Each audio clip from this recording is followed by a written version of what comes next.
hours from the opening of our 2-hour launch window, 6:24 p.m. Eastern Time. The crew, as you can see there, inside of Orion, relaxing, getting updates from the team, but also just getting in the right headspace for hopefully launch today. Let's learn a little more about each of them now. The moon, to me, it's the thing that connects me together with all the other humans in my life. I remember being a little kid lying in bed at night and just looking out at the moon in whatever phase it was in, and I was thinking, man, my friends that live like 20 miles away, they can probably look out and see that same exact moon. And then when I was in the Navy and I would look out at the moon and I'd be halfway around the planet, I would think, man, my brother can see that moon where he is, and he's halfway around the planet from where I am. To me, it's a connection of life on Earth. We can all look up and see that moon, and it's always changing. The moon is never the same 2 days in a row. I love that. My name is Reid Wiseman. I'm the commander of NASA's Artemis II mission around the moon. I grew up in a little town just north of Baltimore, Maryland, about 20 miles north of the city. There was a National Guard base nearby my house, and there were A-10 aircraft that would fly over every now and then. I just would look up at them and be like, man, I want to be up there. I want to go do that. And then my brother went to Naval Academy, and I would go every year and watch the Blue Angels fly during commencement. And that just started to grow and grow and grow. For a while, I wanted to join the Air Force, and then I realized Navy flies as well, and they fly from ships in the middle of the ocean. And that was it, like, done deal for me. That is exactly what I wanted to do for my career. Flying is freedom to me, especially when you're in a jet aircraft coming off of an aircraft carrier in the middle of the Pacific Ocean. Nearest land is over 1,500 miles away. So when you come off of that aircraft carrier, you are truly just alone with yourself out there. It is a magical experience to be out there all by yourself in an aircraft over the Pacific. Just it's free.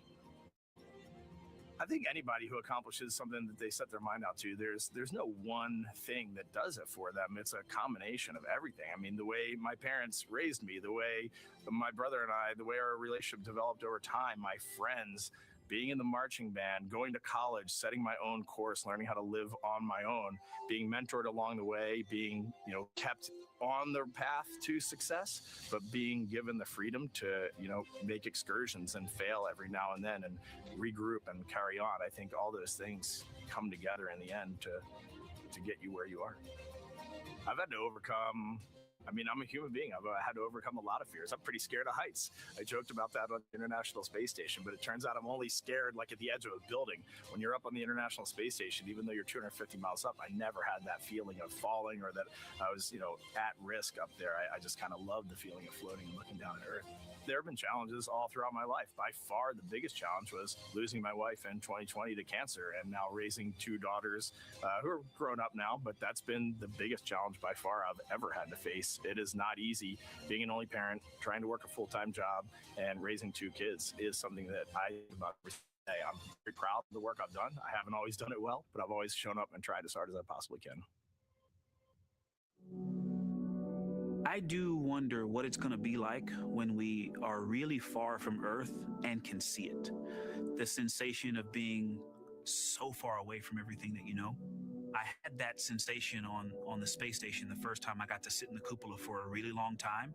So I can only imagine what that's going to be like from 200,000 plus miles away. My name is Victor Glover, and I'm the pilot for NASA's Artemis II mission around the moon. I was in grade. I was 10 years old, and that's when the Challenger accident happened. And it helped me understand how the general public felt about the astronaut corps, right? Like, these are the people that we want to be. And that just gave me an easy thing to strive toward.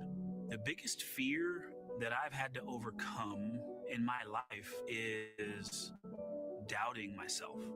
Going to college when no one in my family had gone to college was a huge risk. I had more confidence in my athletic ability than in my academic abilities. I could play football with those college students that I saw on TV. But my classmates that I saw in the lab and around the University Union, I didn't know if I had what they had. I think addressing that self-doubt was a part of, swinging for the fence and trying to go get an engineering degree, not just go to college, but get an engineering degree and then go do something challenging and technical like flying. Apollo is known for sending humans to the moon. Artemis has an opportunity to continue the Apollo story, but I actually think it's important for this story to stand on its own. Artemis is a new program, and we're trying to do new And it's great to compare and contrast. When you look at our spaceship, you can see parts that were designed, built, and integrated in another country. When you look at our crew, you see that our crew is international. There are also men and women. And I just think that comparing and contrasting makes the story even richer. The piloting role specifically, I will have an hour and a half or so where I get to fly the spacecraft by hand. We haven't flown that many spaceships. And so the ability to fly one actually in space on a test mission is just a really unique opportunity. I can't tell you how I'm going to feel when we fly by the moon and see the moon up close and the Earth from 250,000 miles away, but I don't use the word excited because I'm focused. You know, what we do, this is very serious and it's very risky, and we are all intimately familiar with that risk. And so if we go out there and we're successful and we can pass that baton on to Artemis III, that's something to really be excited about. I tell a story, which is one that my dad told me before the Apollo missions when he was just a very little boy. He was looking up at the moon with his mom, and his mom said to him, "Don't worry, Ronnie, we'll never get there." Fast forward maybe 70 years later, it's his daughter that's actually going there. And I think that long arc is something that we can all learn from. The idea that the seemingly impossible becomes possible if you just believe in it and are willing to work hard and come together to achieve it. My name is Christina Cook, and I'm a mission specialist from NASA's Artemis II mission around the moon. When I look back at my dreams as a kid, I definitely never thought I would actually get here. I was very pragmatic. Even though I'm a dreamer, I knew that the odds were way against me again, so I might as well do something I'm loving in the meantime. I definitely loved science and math in school and, did pretty well in those things, but I also loved being active. I was always outside. I loved things that made me feel small. I loved looking at the night sky, oftentimes between the pine tree branches, or I loved the ocean. North Carolina also has mountains, and when we go there, I just love the vastness of all of those things. Love what they made me feel and what they made me think about, and the vastness of the universe and how much out there was to learn. I'm drawn to exploring. I'm drawn to challenges that involve both mental and physical. And I'd much rather be solving problems wearing a whole lot of equipment and in a harsh environment. And that's just something I've carried with me ever since I was a kid. Thinking about the fears or challenges that I've had to overcome, there are just so many. I mean, basically, that has been the journey. I always say to people, do what scares you. And that means I have to follow my own advice. So doing what scares me meant getting on a plane and going to the Antarctic, getting on a plane and going to study abroad in Ghana, applying to become an astronaut, opening the EVA hatch in the airlock and going out of it into the darkness, strapping myself onto a rocket. And so for me, I think that no matter what the challenge, recognizing that if people believe in you and you believe they believe in you, the challenges seem always a little bit easier. To me, the moon, it represents history. It is a witness plate. Everything that's ever happened to the moon is still written on the moon. Every single person has looked at the moon their entire lives. We see the same moon. That's something really special. It's just the epitome of a symbol of something that's in each of our hearts, but that's also represents exploration and reaching. I have this very distinct memory of seeing an image of an astronaut standing on the moon. It's burnt in my brain because I went back to it so many times in childhood, and I would look at that image, and I know it had a huge impact on me that humans had walked on the moon. My name is Colonel Jeremy Hansen. I'm an astronaut with the Canadian Space Agency, and I'm a mission specialist on NASA's Artemis II mission around the moon. My elementary school years, I grew up on a farm outside of London, Ontario. I spent as much time as I could with my dad on the farm. I learned the value of hard work, for example. If I wanted to go to work with dad, it was going to be a long day and I was going to have to not complain, or I wasn't going to get to go the next day. I had a treehouse. I had a vivid imagination. And I changed my treehouse into a spaceship. I made all these dials and controls. I had circuit breakers for switches that I found in the barn. And I was exploring space in my imagination. The most important thing I did to get to where I wanted to go in life, which was flying fighter jets, eventually becoming an astronaut, is I shared those desires with other people. And it turns out, just like you don't go to the moon on your own. If you could, I would have done it a long time ago on my tree as a kid. You have to go as a team. I think the biggest impediment to achieving my goals was, of course, myself.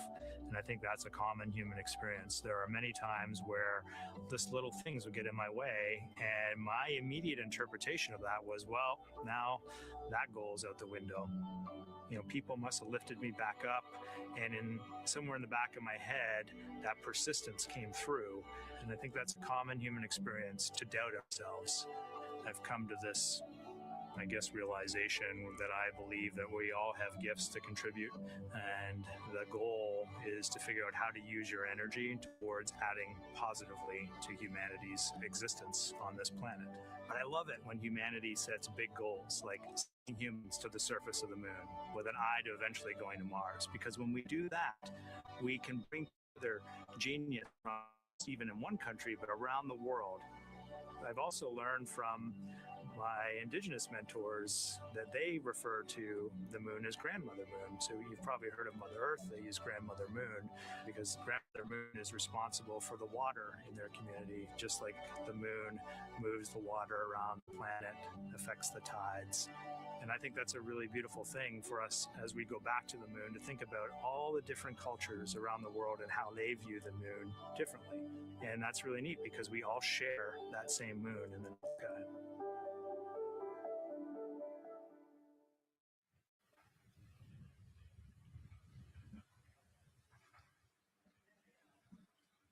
One hour, 38 minutes and counting until the opening of the Artemis II launch window today, 6:24 p.m. Eastern Time.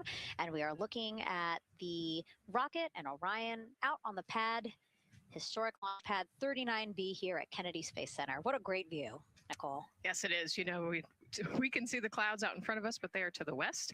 And you can see that there's some blue sky peeking through behind that rocket, which is good news.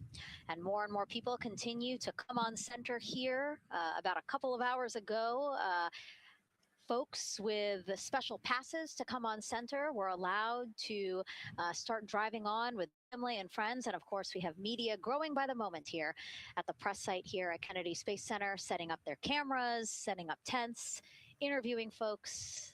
And this great jib shot that we have from our camera here showing all the interest that we have here at the press site. And actually, even to the right of us, the camera left, no, sorry, the right of your screen, left of us, plenty of other people there set up with their own tents, broadcasting to their own viewers. And so again, just really cool to see everybody wanting to share in this moment. Yeah, that's, I mean, how many media tents we can see from here. It's a beautiful thing. Yeah. I think it's important to share this message with the whole world. Yeah. And so let's take a look now at people who are watching in other parts of the country. We have this shot here from the U.S. Space and Rocket Center in Huntsville, Alabama. Oh, man, look Just at that. kidding. Museum of Flight, Seattle, Washington. So sorry. Hello to you over there. Sorry, I thought that you were in Alabama, but here you are from Seattle, Washington. Again, the Museum of Flight. They must have had a special event to bring people there to watch, as well as a special event here. Now, correctly, the U.S. Space and Rocket Center. Here you are from Seattle, Washington. Again, the Museum of Flight. They must have had a special event to bring people there to watch, as well as a special event here. Now, correctly, the U.S. Space and Rocket Center, Huntsville, Alabama. Of course, they would have a lot of people here, and I'm sure this crowd will grow when we get closer to launch. Marshall, the home of the SLS rocket. Yes. Yeah, this is a great chat. You can see all the people there, and obviously you've got quite a few artifacts in there as well. Oh, now they know. Yes. Yeah, now they know. They're on the broadcast. That's too funny. Awesome. Hey, listen, it's all right. We can sit and chill until we wait for the opening of the window. No, there they are. Yeah. Everybody's excited.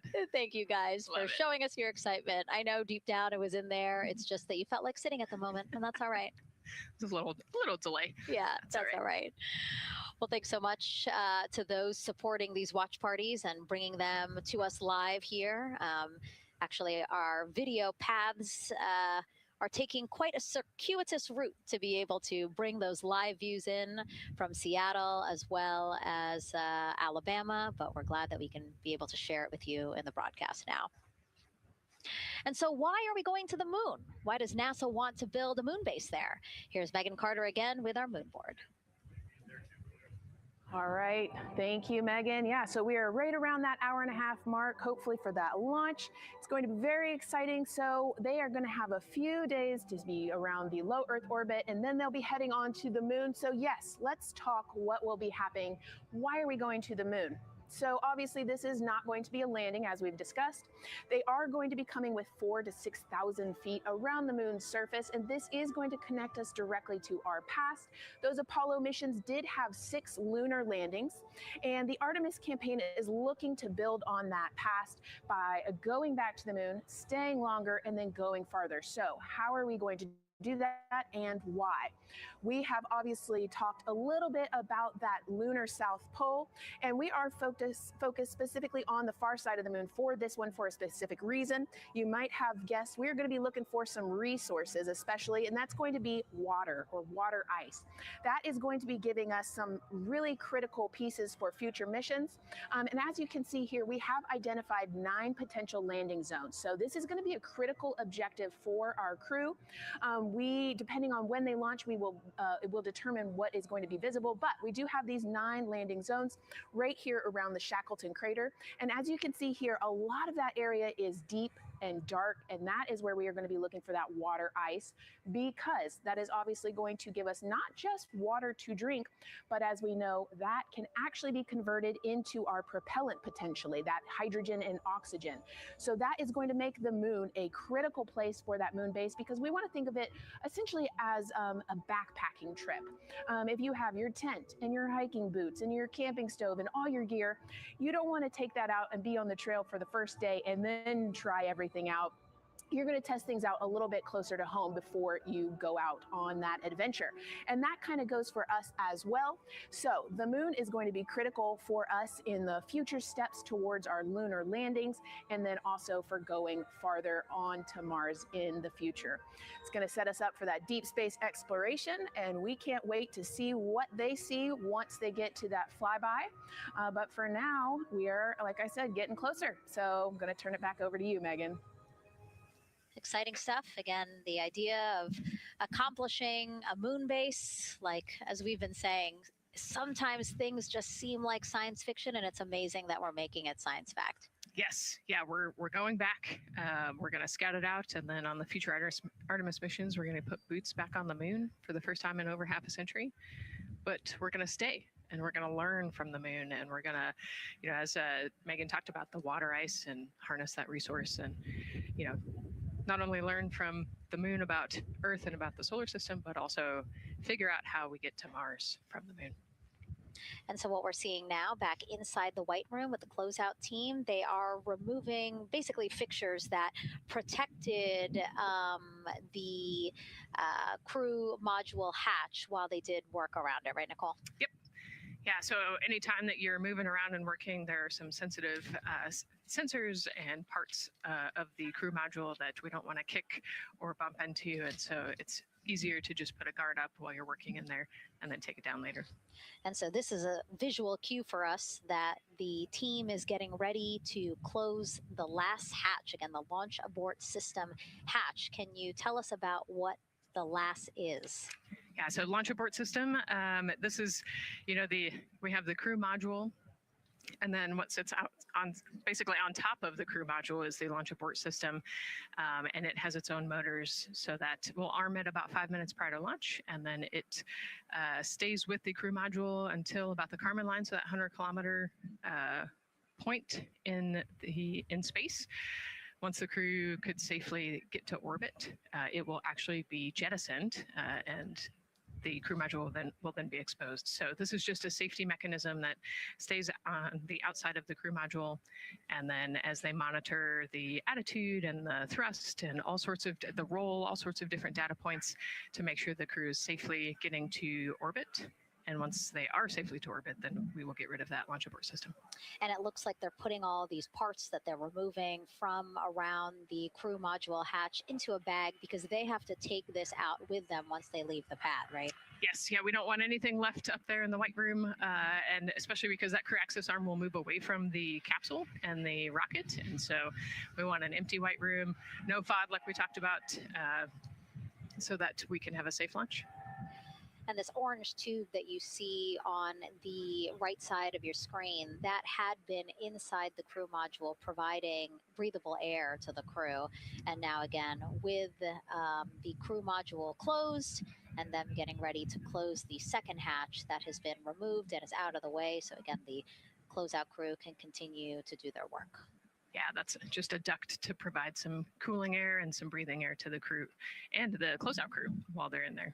That's actually a good point, yeah. And so as we continue to watch the crew prepare to close the launch abort system hatch, why don't we take a look at the crew's mission patch? Now, crews have designed their official mission patches since the Gemini 5 launch in 1965. Reid, Victor, Christina, and Jeremy, they really wanted to play on the abbreviation of Artemis II to all, signifying not only the second major flight of the Artemis program, but also a mission to explore for all, by all. The crew chose the iconic Earthrise photo for a reason. It was taken by the Apollo 8 crew in 1968, the first crew to ever fly around the moon. The mission was to prove teams then were ready to land on the moon the same way Artemis II hopes to fly around the moon ahead of a lunar landing with Artemis 4. This time, as we've been saying throughout the broadcast, to stay on the moon and pave the way to Mars. Yeah, we talk about incremental steps, right? And so Artemis 2 is very similar to Apollo 8 in terms of that increment. They're going to fly around the moon and set up the rest of the Artemis program for landing on the moon, but also with a nod towards the fact that we do this for all humanity. And I love the thoughtfulness and how much they, how much importance they put on their patch design. Another camera angle of inside the Orion spacecraft. I was going to say, we might be able to see Rise, but I think it's right behind Reid's foot there. And so to orient people again, so basically we have Christina in your upper right hand, Christina in your upper left hand corner. Then you have Jeremy below her. And then the feet you're seeing, those are Reid's feet. And then next to him, the upper right hand corner, that is Victor, who's unfortunately hidden by Reid's feet, but again, that is the orientation of the crew inside Orion right now. Now, earlier this week, the crew got to stick their patch on a wall just outside the suit-up room. You can play that video there now. You can see that crews have been doing this as part of a pre-flight tradition again. Wow, Reid just making sure that thing won't come off. Flat. And so now Victor is signing there, followed by Christina, and then Jeremy. That's a fun tradition, and your patch is up there too. It is, yeah. Ours is on the left-hand side there. It's a fun tradition. This is a really fun day too. They did this a couple days ago, but it's just another step that makes it a little bit more real that you're going to be launching soon.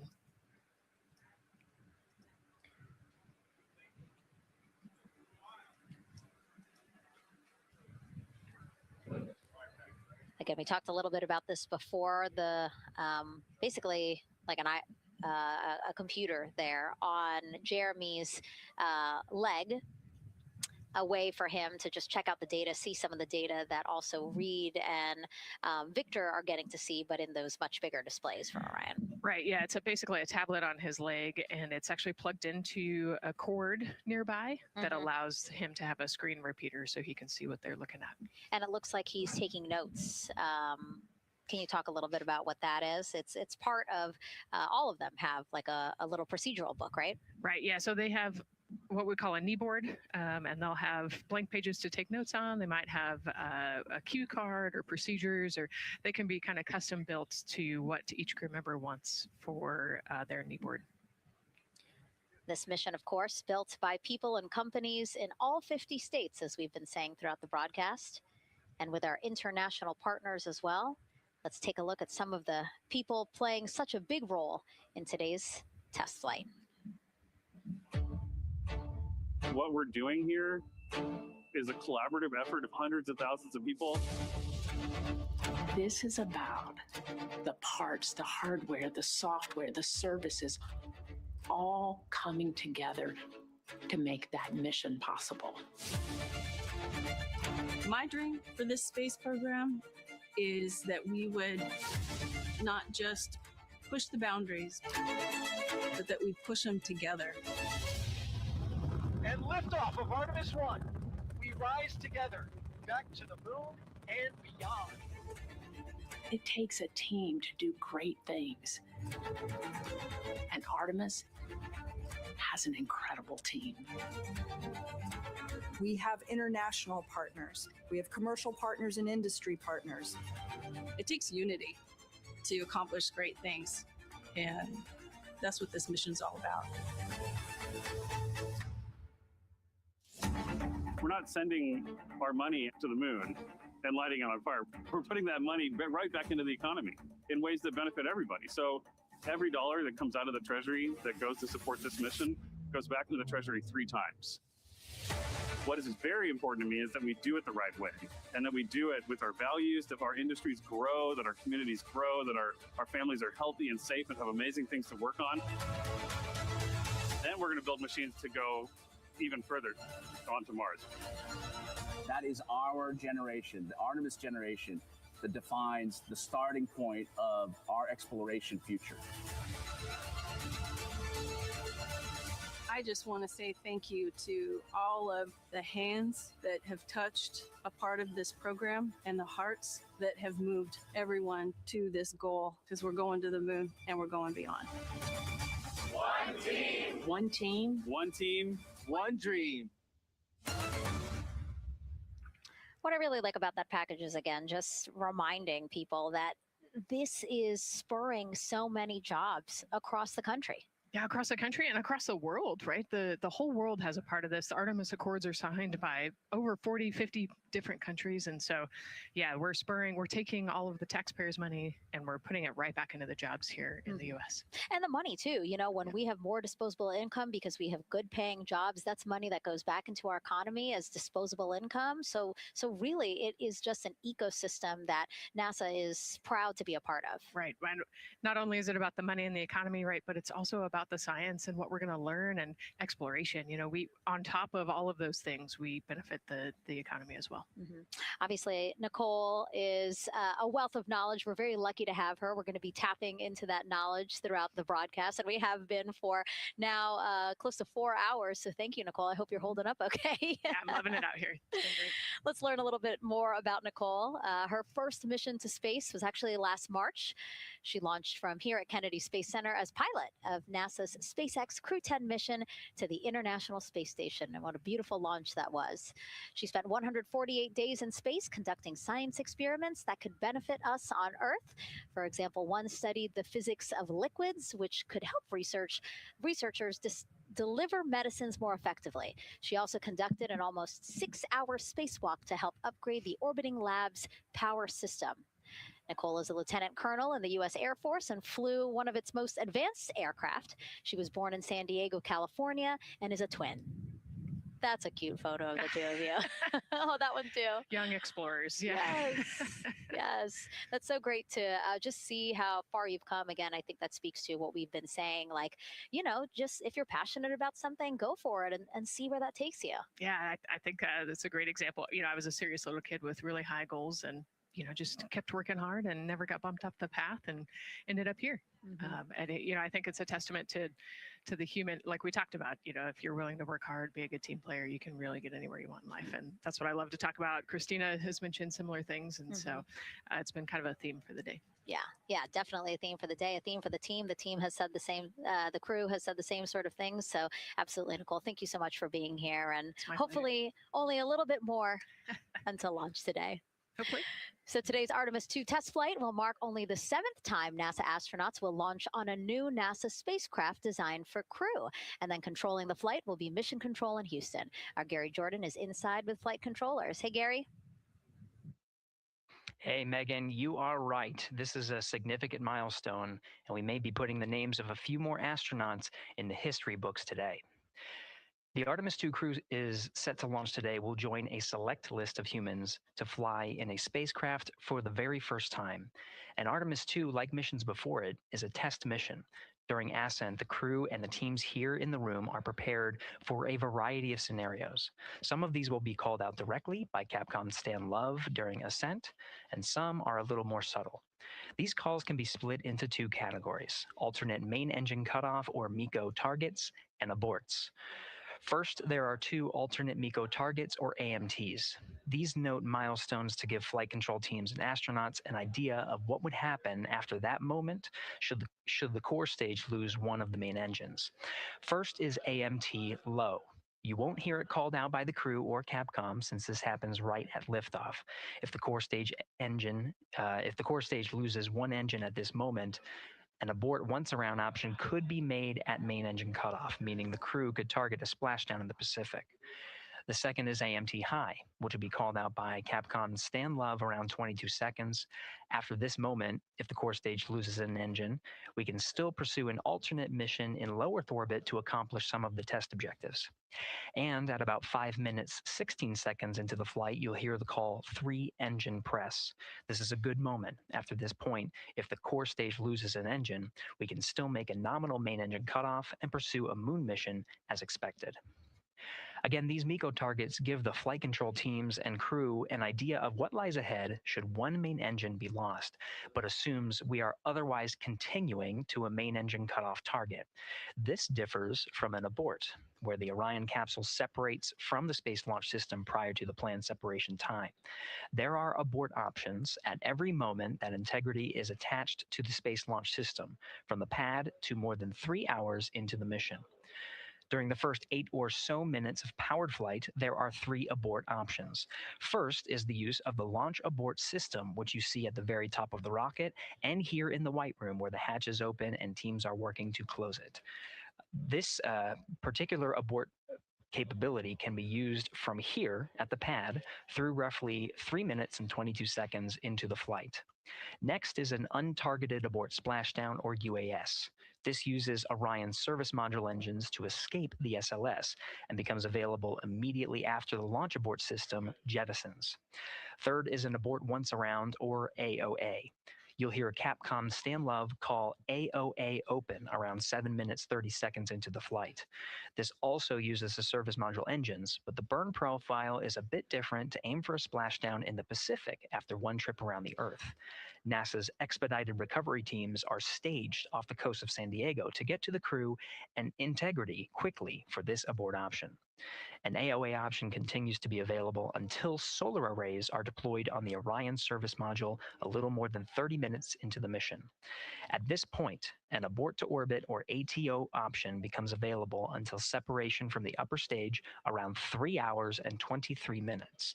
Mission profiles can vary depending on when an ATO is executed in that window, but with power being drawn from solar arrays, it buys more time for astronauts and flight control teams to make decisions and stay in Earth orbit, return for a splashdown, or continue to the moon.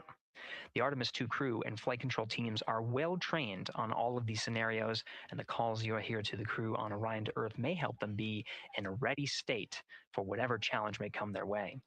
At this time, we're not tracking any significant issues here in mission control in Houston, Texas. That would be showstoppers for today's launch. We're continuing to, of course, monitor the countdown along the way MS1, and make sure all systems are go for when we reach T0. With that, I'll send it back to you, Megan, at the Kennedy Space Center. All right, we are ready for another reading if you are ready over there. Yes, sir. CBA is steady at 2,600 PSI. All right, copy that. And you know, the more times we ask you to do that, the closer we get to launch. So that's a good thing. Copy. You heard it there from NASA Test Director Jeff Spaulding. The more that they keep on asking her how the pressure is holding in the counterbalance assembly mechanism is a good thing, because it means we are getting closer to launch. So that's amazing news over the loops that we just heard on Orion to Earth 1. Again, that communication channel with the crew. But now I want to get back over to Daryl with the launch team. He has an update now on the flight termination system that the team was tracking. All right. Thank you very much, Megan. And we're getting an update now from the launch team as we speak.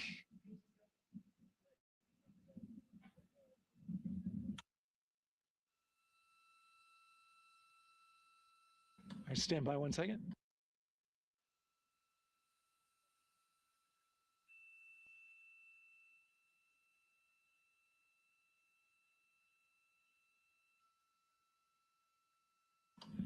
Okay. Sorry about that. We're just getting an update, in fact, about what I was about to report out on the range. And the good news is the range is go.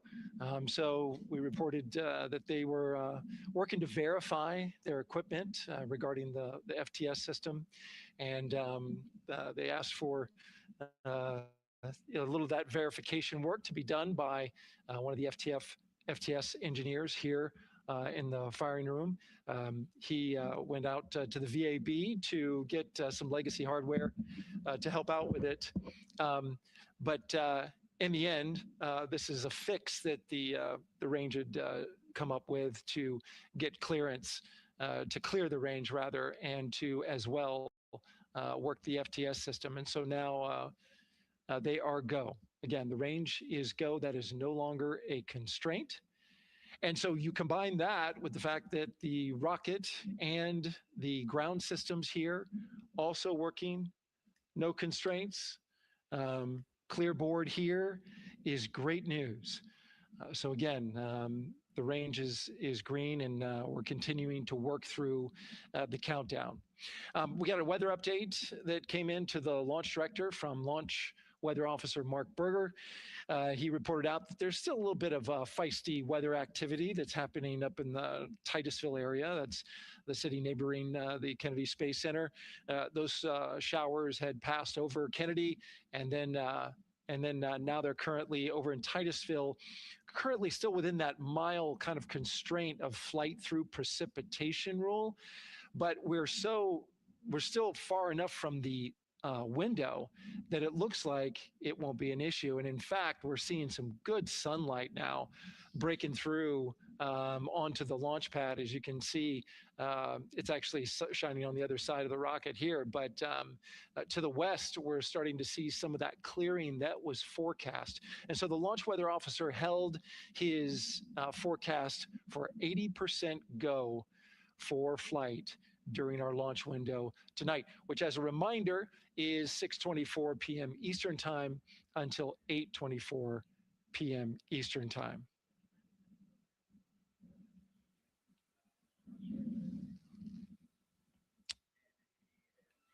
And we're also hearing that the last hatch closure, as you can see in the bottom corner of your screen, they're starting to work on that. That's the launch abort system hatch. There are two hatches, the crew hatch and the launch abort system hatch, and the closeout crew that you see right there, right on time with their work as they go to shut. And you can see it in motion right now, that launch abort system hatch. That's the latest from the firing room. We'll send it back to the host desk. Thank you so much, Daryl. Great news all around. And yes, we did just see them close the last hatch. And now we are looking at a live view of Banana Creek.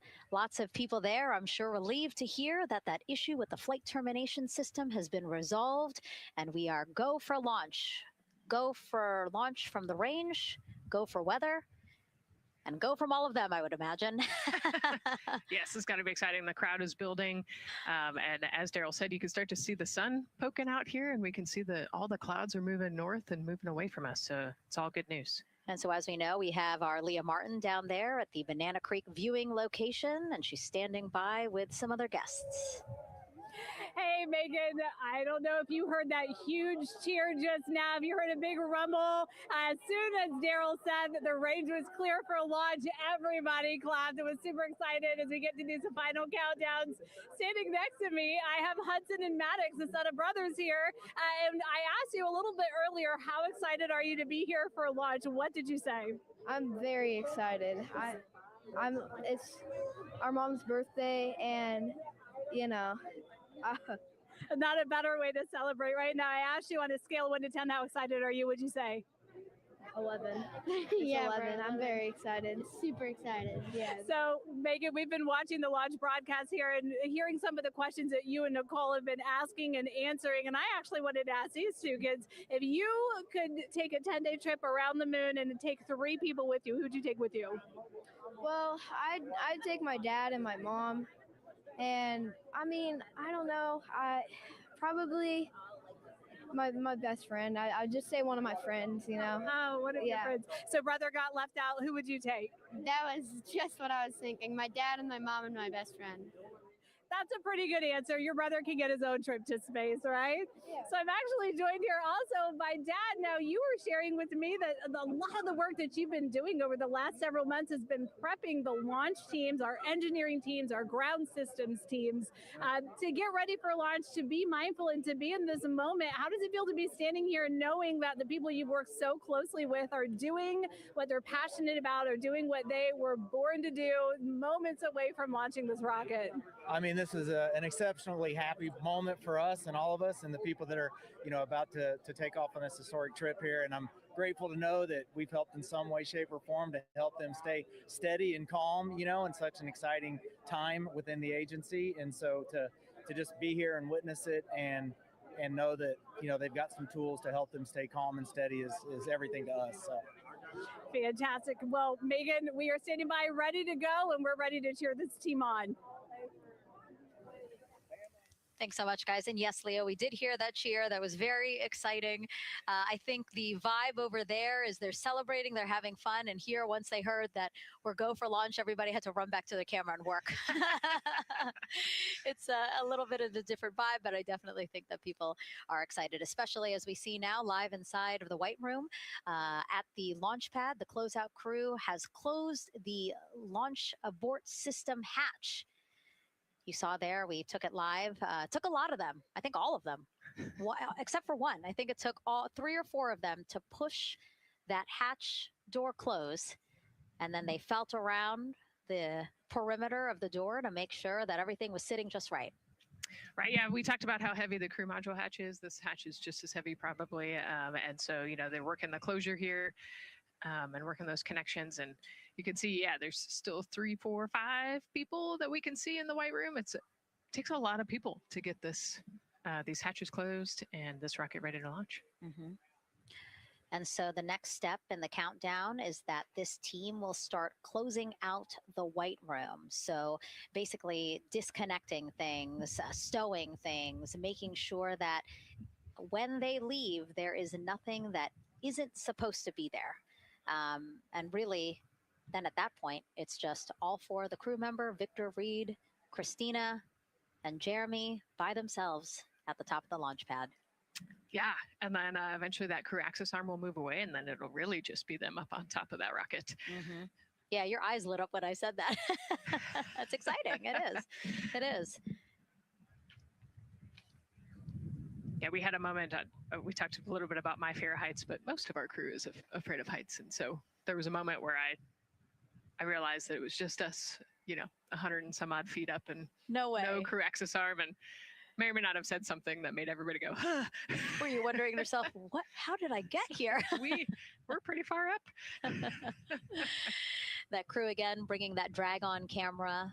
That camera is a handheld camera that is a live look for teams who are remotely watching these operations closely. Again, verifying that things are as they should be before the crew starts, the closeout crew starts leaving the White Room. You see them checking their procedures. You can see they're covering the ends of those hoses. That's to protect those hoses from FOD. So we don't want any dirt or anything to get into those while we transport them and stow them. So you can see Andre there working to close out the hoses as well while they're cleaning up the White Room. And so they'll tape that close. You just saw number 5 holding some tools. Again, we'll stow those away. You have to account for everything. Obviously, they did have tools out. They did have procedures, paper, notes out. Like all of that has to go.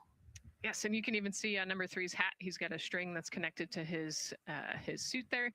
That's, again, just to make sure that we don't lose anything. If, gust of wind or you get knocked or something, you don't want to lose a single thing in the white room. So everything is tethered, everything is accounted for, and everything is protected.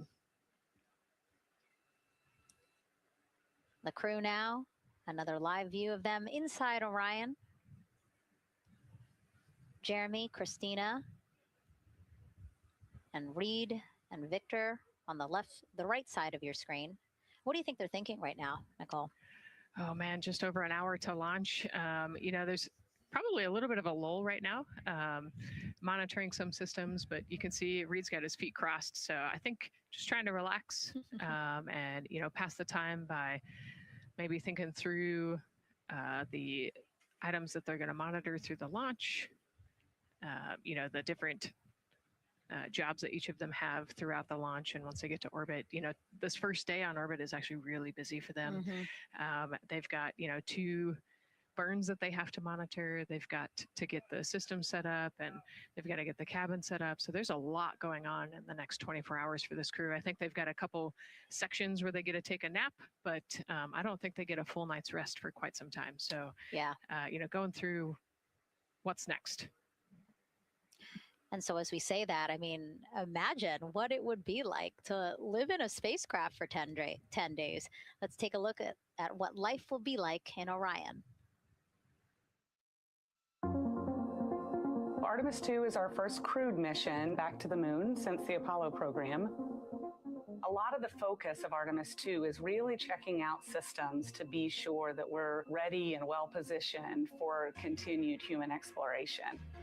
My name is Susan Baggerman, and I'm the Chief Health and Performance Officer for the Orion program and the Artemis II mission. And this is 10 Days in Orion.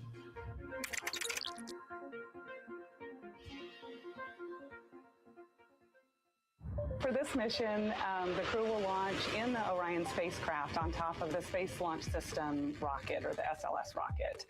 Once they've launched and achieved orbit, they'll continue on checking out many of the different critical Orion systems, check out some of the critical medical systems, and be sure that we understand how the crew would do that successfully within the volume of Orion. We also have, of course, systems to feed the crew. They have a potable water dispenser that they'll check out. And then we also have a food warmer, kind of looks like a suitcase that the crew can use to heat their food. They're also going to check out the flight wheel system. We'll have the crew perform some initial exercises. Part of that is to ensure that the flight wheel is actually working, but part of it is actually to be sure that our environmental control systems are actually working. For sleeping, the crew will sleep in sleeping bags. Some crew members like to be very tightly bound up, and some like to float very free. They'll use the toilet for the first time and be sure that it's able to flush. While they're on their journey, they'll do some testing that they quickly don their suit just to be sure that we would be ready in the future for an emergency. They'll also check out our radiation shelter. If we were to have a solar particle event, we would be asking them to take stowage out of the stowage bay and put it in some specific locations on the vehicle, basically for it to serve as shielding.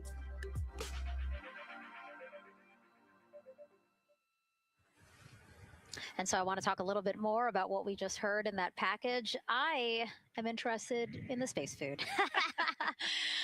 So Reid, Victor, Christina, and Jeremy have a pretty big menu to choose from, so that's really cool. We're actually going to pull up a graphic now that kind of shows you some of the food that they're going to have with them on their 10-day journey around the moon. We know of more than 10 types of beverages. There's coffee, a mango peach smoothie, apple cider, lemonade. So those all sound delicious. And now I've just remembered I haven't eaten lunch. They're actually not too bad. I actually have a mango peach smoothie with me today. No way. Yeah. So you can see they come in these little packets here, but it's just kind of a dried powder that you add water to. So this would actually, you'd add 175 milliliters of water and let it sit for 2 to 5 minutes, and then you can stick a straw in it. You saw in that package, they put a straw on the top septum portion there, and then you can drink it. And so this is the packaging. This is food that you brought up with you, or that you had while you were at the ISS. Yes. Yeah, actually, this is all food that we have available to us on the standard, what we call the standard menu on the space station. And so actually the graphic there showed quite a bit of the standard menu that they're going to take with them. So yeah, let's pull space it back food up, is space actually. food. Yeah, we can we can use the food that we have been using. You know, our food lab at Johnson Space Center actually creates that food, and then they stabilize it and they package it for us and everything. So they do a really wonderful job out there. We've got different types of food. You know, you can see I've got this is a soup, tomato basil soup. So thermal stabilized, it's already hydrated. So you just throw it in that food warmer that we talked about, and then you can eat it. But then we also I have some shrimp cocktail here that's, you know, irradiated. So it's in a package that protects it. I'll show you. I've got a brownie too. That's probably my favorite one. But are we eating it? We might, if you're. Yes. Look, see, they want us to eat. I don't know what happened, but it worked out. Yeah. With what we were saying here. So it's in an outer package to help protect it against, you know, radiation, and then it's in this inner package. And so this cosmic brownie, actually, the trick, Anne McLean, my crewmate, taught me. The trick is you got to put this in the food warmer and get it nice and warm, and then you can get it. But so what we do is we just take scissors and you open it up, and then it comes right out. So these brownies are nice because they don't have a ton of crumbs, and so you can actually just eat it pretty easily in space. You know, if you imagine, that would not happen in space. It would not fall. But yeah, so we've got all sorts of things that you can actually eat. The menu's pretty good and pretty diverse on the space station. And then, as you saw, pretty diverse for Orion. Nice. Yeah, that's amazing. And again, here's a look at the crowd that's starting to continue to grow here as we get closer and closer to launch. We are now under an hour from the opening of our 2-hour launch window at 6:24 p.m. Eastern time. And so let's take some questions from social media. We haven't taken some of those for a while. You put that brownie away, Nicole, or I'm going to steal it. Nicole, we have another celebrity who submitted a question. Let's take a look. Okay. A quick question for the Artemis crew. What food from Earth would you bring with you into space? And why would it be lasagna? Because that's the greatest food. Again, not really a question. Yeah. Because he was like, it's lasagna. It's got to be lasagna. You know, there is lasagna on space station, and it wasn't too bad. Probably not my favorite food of all, but yeah, lasagna's not a bad option. It's a high calorie meal. If you're trying to, you know, carb load for a spacewalk or something, it's a great option. Yeah, I remember Christina saying that her favorite food on the menu, and actually, she was saying that she was getting in trouble because people kept on saying, you can't eat mac and cheese every day, Christina.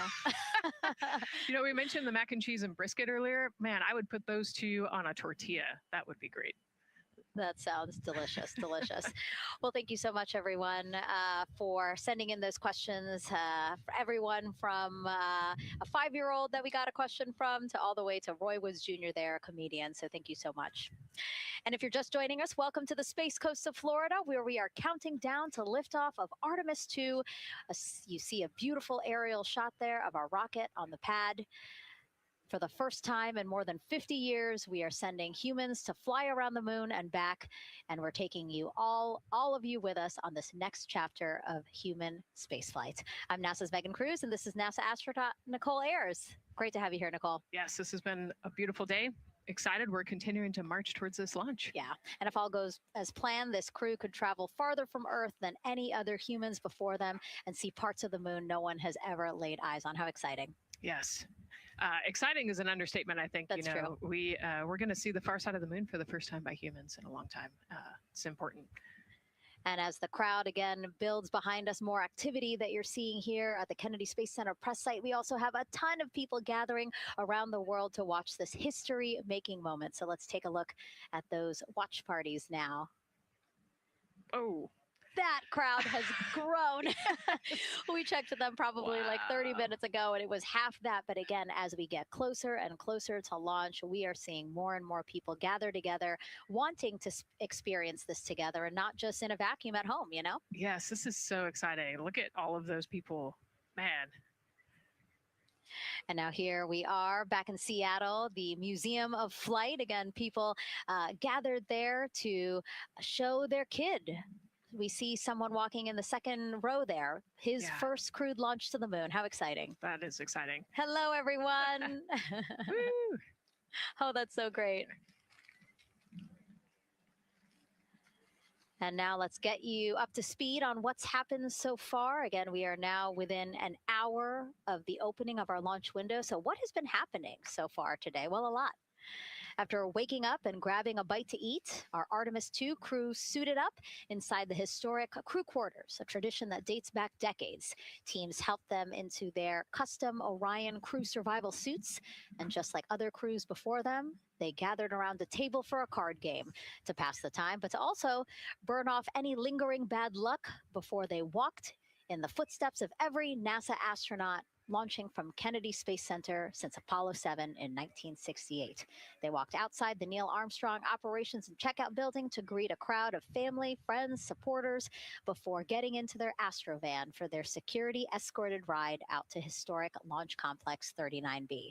They got a close-up look at the SLS rocket, then walked across the crew access arm and climbed one by one inside their Orion spacecraft. After that, teams conducted final checks with the crew before closing both hatches, the crew module hatch, as well as what you're seeing there, the launch abort system hatch. And now we are back live at the pad where the closeout crew is getting ready to leave the White Room. They are now tethered, Nicole, because they are about to move some pieces that connect the Orion spacecraft to the White Room, correct? Yes, there's kind of what I would call a shroud. You can see them working that there. So it is actually connected, so that way the gap between the crew access arm and the crew module, and well, I guess that's the LAS there, is covered. But they're about to remove that so that the crew access arm is not connected to the rocket in any way, so that it can retract here in the next few minutes. And for how we're looking with the launch countdown milestones, let's go to Daryl Nail in the Launch Control Center. All right, thank you very much, Megan. And as you can see there, the finishing touches, as you've been talking about, to the LAS, which brings me to that subject, because we currently are hearing the launch team is working an issue that was reported out with the LAS. At least there's an issue apparently with a battery on the LAS. The engineer who is in charge of the launch abort system, sits on console here, reported that a temperature for one of the two LAS batteries is out of range. And although it's not a constraint for launch right now, it would be when that temperature is checked inside of T-minus 6 minutes, which is inside of terminal count. So right now, the team is working some troubleshooting on this issue. Going to follow, of course, along closely with what they learn. But again, a battery temp for one of the two batteries on the LAS is out of spec, and the team is working to understand, first of all, whether or not this may be a sensor issue, or is there an issue with the battery itself. So again, looking into it, troubleshooting and researching as we speak. With regards to the weather, we did get some good news there. Launch Weather Officer Mark Berger reporting to the launch director that the weather chances have now improved for the window. We are up to 90% go, which is great news. Again, 90% go. That is up from the 80% that we started when we had the first weather forecast come out officially 3 days ago. And so that is great. And for anybody who's here in the launch area knows that is certainly viewable. They can see that by just looking up. So we're getting some good clearing as forecast.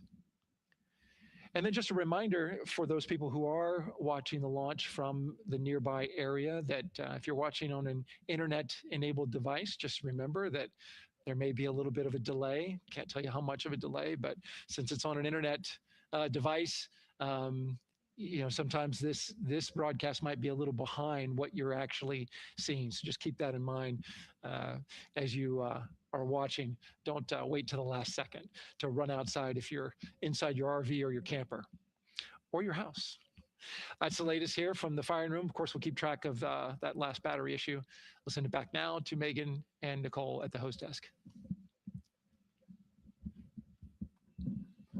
Two of them there had to be tethered to the inside of the White Room, because obviously now we have detached the White Room from the Orion spacecraft. Yes, that view is quite something. Yeah, spectacular. Yep. Oh, no, I'm sorry. I forgot. Nicole's scared of heights. An astronaut afraid of heights is actually not uncommon, as we've learned today. But yes, so obviously, again, things proceeding as we march closer to the opening of our 2-hour launch window at 6:24 p.m. Eastern Time. Again, the closeout crew just finishing up those last couple of things they have to do before leaving the White Room and then leaving the pad, leaving only the 4 Artemis II crew members inside the spacecraft by themselves at the pad. Yeah, and then we'll be curious to follow the battery issue on the last as well. I think sometimes it's just a sensor issue, sometimes it's a battery issue. So hopefully they figure that out quickly. Mm-hmm. And so if we can take a shot of the crew inside the capsule, if one's available, why don't we talk a little bit more about each of them? So we have Artemis II Commander Reid Wiseman, Baltimore native, and he's actually, you see his feet in that shot there from inside Orion. He's been in space once before as flight engineer for Expedition 41 aboard the International Space Station from May through November 2014. During the 165-day mission, Reid and his crewmates completed more than 300 science experiments in areas like human physiology, medicine, physical science, earth science, as well as astrophysics. They actually set a milestone for station science by completing a record 82 research hours in a single week. He also served as chief of NASA's astronaut office from December 2020 to December 2022. His 2 daughters were out to wave goodbye to him as he made his way to the launch pad. And again, there's Reid's feet. Reid is the one sitting in the seat to the right, closest to our camera there. So looks like he's relaxed by the body language of his feet. Yeah, I think they're kind of in a holding pattern, if you will, or a waiting period. So it makes sense that he's a little bit relaxed. He's also kind of just a relaxed person in general. He's wicked smart, but has a demeanor that keeps everybody calm. And so I think we're seeing that here today. And so in this shot, Reid is the one sitting on the left, and to his right, Artemis II pilot Victor Glover. NASA selected the California native as an astronaut in 2013, and at the time he was actually serving as a legislative fellow in the United States Senate. His first trip to space, November 2020, pilot of NASA's SpaceX Crew 1 mission. That was the first operational mission of NASA's Commercial Crew program, which resumed launching American rockets from American soil to the International Space Station since the end of the shuttle program. Victor is a U.S. Navy captain and naval aviator who served as a test pilot, racking up more than 3,500 flight hours in more than 40 different aircraft. So again, he probably feels pretty at home in the pilot seat of Artemis II. Yeah, I think he does. He got to say goodbye to his wife and 4 kids. Again, those were the family that he had here at Kennedy Space Center before the 4 of them drove out to the pad. Yeah, and you can see there, we talked about Victor's energy earlier, and you can see him working through, pushing some buttons on the displays. Looked like he was pulling up a procedure, so he's following along and ready to go, looks like. And then mission specialist Christina Koch, sitting on the upper left-hand corner of the screen there, native of Grand Rapids, Michigan, was selected to the Astronaut Corps in 2013, same class as Victor, served as flight engineer on the International Space Station from March 2019 to February 2020. During that time, she set a record for the longest single spaceflight by a woman with a total of 328 consecutive days in space. How cool. She also participated in the first ever all-female spacewalk. And before becoming an astronaut, Christina helped to build space science instruments and led scientific fieldwork in some of the most remote environments on the planet. Her hobbies include surfing, rock climbing, and community CDR, service, yoga, and photography. Go ahead, NCD. There's a couple of suppressed overvolt messages. We're going to go ahead and clear those off your screen. We see them and we copy. All right. NASA test director. We're still working here, trying to get through everything. So we're getting close, and then trying to talk that other issue that we just picked up a little bit ago. But I think work-wise, we're doing really well. Sounds good, NTD. We're doing great on board. Glad to hear it. NASA test director giving an update to the crew.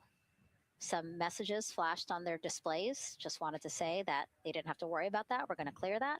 And that also just reassuring the crew, again, that they are tracking and working the issue with the launch abort system battery. Yeah. All right. And then first-time flyer, Canadian Space Agency astronaut Jeremy Hansen will fly to the moon as a mission specialist on the Artemis II mission. The London, Ontario native selected as an astronaut in 2009. After that, he worked as Capcom at NASA's Mission Control Center in Houston.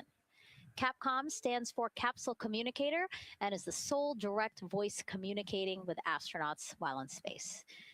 Jeremy also participated in training exercises, really cool ones like living on the ocean floor off the coast of Florida to simulate deep space exploration for a week.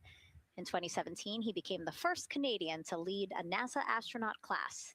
He also enjoys getting out on a sailboat, rock climbing, and mountain biking. He has a wife and 3 children. And he's the one that you see bottom left-hand corner of your screen. I know, I'm trying to see what he's doing there. Christina's looking too. And so there is your Artemis II crew inside the Orion spacecraft. And this is actually the 7th time NASA astronauts will launch on a new NASA spacecraft designed for crew. And if you're wondering about the first 6 crewed test flights, here they are.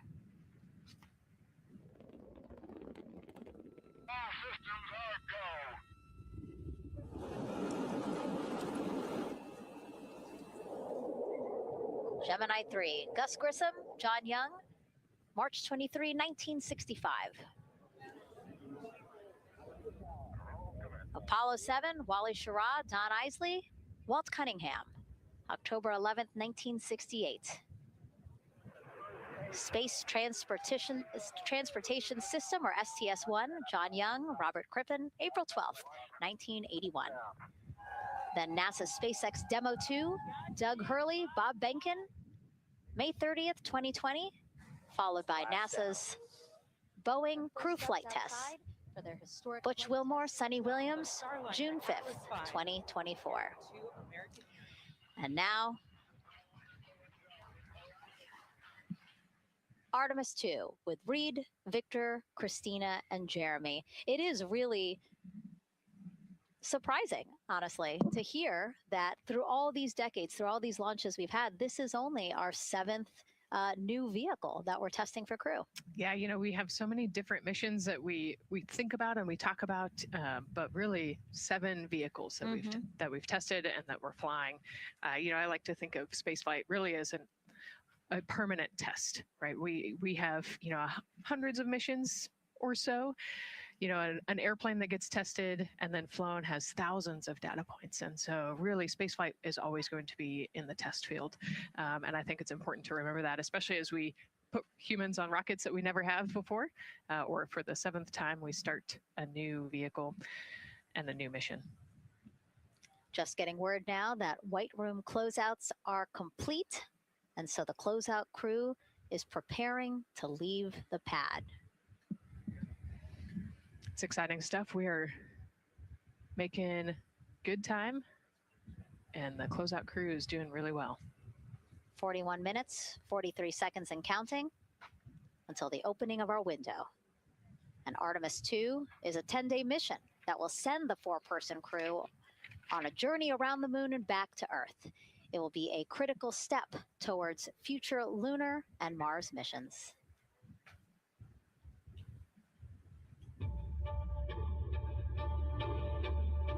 We're going back to the moon because it's the next step in our journey to Mars.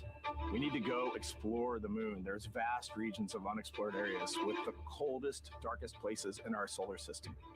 This is a test mission, and when we get off the planet, we might come right back home. We might spend 3 or 4 days around Earth. We might go to the moon. That's where we want to go, but it is a test mission, and we are ready for every scenario as we ride this amazing space launch system in the Orion spacecraft. But another reason we're going back to the moon is to fulfill NASA's mission, which is to explore the unknown in air and space, to innovate for the benefit of humanity, and to inspire the world through discovery. And when we succeed and when we accomplish the things that we set out to accomplish, that inspiration not only can set up new things to happen, but it also is a reminder in tough times that we're capable of doing great things when we work together. The thing I love about the moon is that it's not just a beacon for exploration and this platform of possibilities for incredible missions like this, but it has benefits. That's actually why we're racing towards it. Those benefits are really wide in nature. You have everything from innovation, technology development, not only for future missions going deeper into the solar system, but technologies that come back to Earth. You have inspiration, a whole generation of people starting this pipeline of STEM workers and manufacturers and operators that are excited to see what you can do when you work hard and you come together as a team. When I think about the 4 of us flying around the far side of the moon, seeing that Earth rise, taking images and video and sending them back to you, the feeling that I have inside is hope. We know that Artemis II is not the solution for humanity on planet Earth, but it is a contribution in the positive column.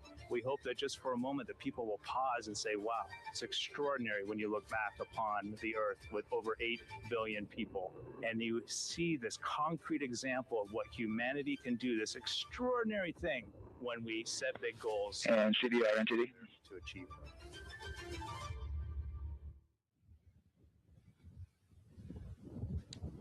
And so Mission Control Houston will control the flight of Orion after a liftoff here at Kennedy Space Center. Here's Gary Jordan, who's embedded with that team. Gary, you might have to pause because we did just hear a call out to the commander in Orion. Will do, Megan. I think that was Commander Reid Wiseman responding to prepare for some of the next steps. We are now holding at the T-minus 10-minute hold, expected a 30-minute hold. So we are well on the countdown. We are well on the timeline to meet this L- time and launch towards the beginning of the window, but continuing to track progress along the way. Again, I'm here with the Artemis II flight control teams in Mission Control Houston. The team in the room behind me has been monitoring the countdown and verifying their own mission-specific launch criteria of the Space Launch System, the Orion spacecraft integrity, and its crew. During the final poll before launch, if all looks good from each of the flight controllers in this room, Flight Director Judd Freeling will report a go for launch from Houston Flight. Upon liftoff, teams here take control of the mission and communicate with the crew while they fly on the Space Launch System. This phase of flight is highly dynamic, and each console position has a dedicated and important role of looking after critical systems. You'll hear calls from Capcom and NASA astronaut Stan Love in this room to the Artemis II crew as milestones are reached during the more than 8 minutes of powered flight on the core stage. Liftoff and ascent are just the beginning. This room will be staffed around the clock over the next 10 days to oversee every moment of the mission through splashdown. Here from the Johnson Space Center, we'll be streaming the mission live 24/7 so anyone can follow the crew's journey, take peeks inside the spacecraft, and share the experience of a lunar flyby with astronauts looking down at the moon's surface. Teams here have been rehearsing tirelessly in simulations to throw every conceivable and inconceivable scenario their way. We are ready and eager to begin the Artemis II mission. Still milestones to come as we continue the countdown, but we'll be right back with you during the ascent phase of today's flight. With that, Megan, I will send it back over to you at the Space Coast. So much, Gary. Under 37 minutes until the opening of our 2-hour launch window, 6:24 p.m. Eastern. I've never been more excited for a time. But why don't we send it back over to Megan Carter with the moon board to learn more about what happens after ascent. Absolutely. I am definitely also getting excited. Things feel like they're starting to pick up a little pace here. A lot is about to happen within the first 10 minutes of launch, but what happens after those first 10 minutes? Let me take you over here to my mission map so we can kind of jump ahead and let me explain a few things. So our main engine cutoff is going to stand for MECO, and that is essentially where the rocket's job is done, and it is then going to turn the propulsion duties over to our ICPS. That stands for Interim Cryogenic Propulsion Stage. Don't try and say that too many times fast, but the ICPS is going to be right here, and that's our in-space propulsion. About 50 minutes into, after about 50 minutes into launch, it is going to conduct that first burn, and that's going to be the perigee raise maneuver. Essentially what that is going to do is going to raise the spacecraft from a lowest point of Earth just a little bit higher into space, and then they are going to conduct that nice path that's going to set them on that nice circular path around the Earth.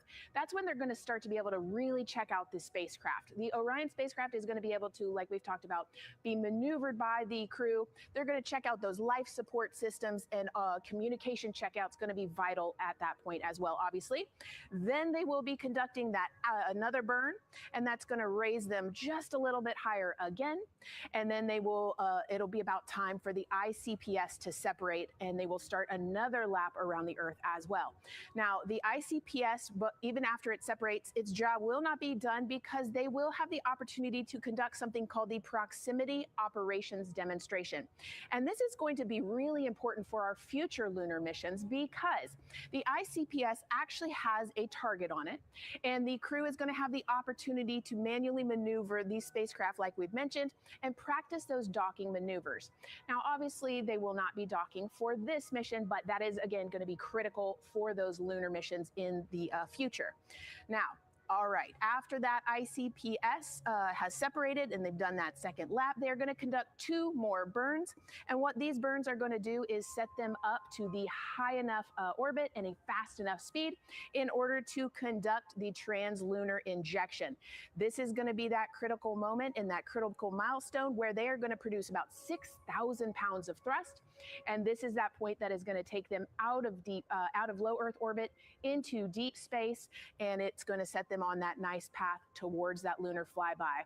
And I know we have talked a little bit about why this could be a record-breaking flyby and journey to the moon. And with that, I'm going to turn it back over to Megan so she can tell us just why.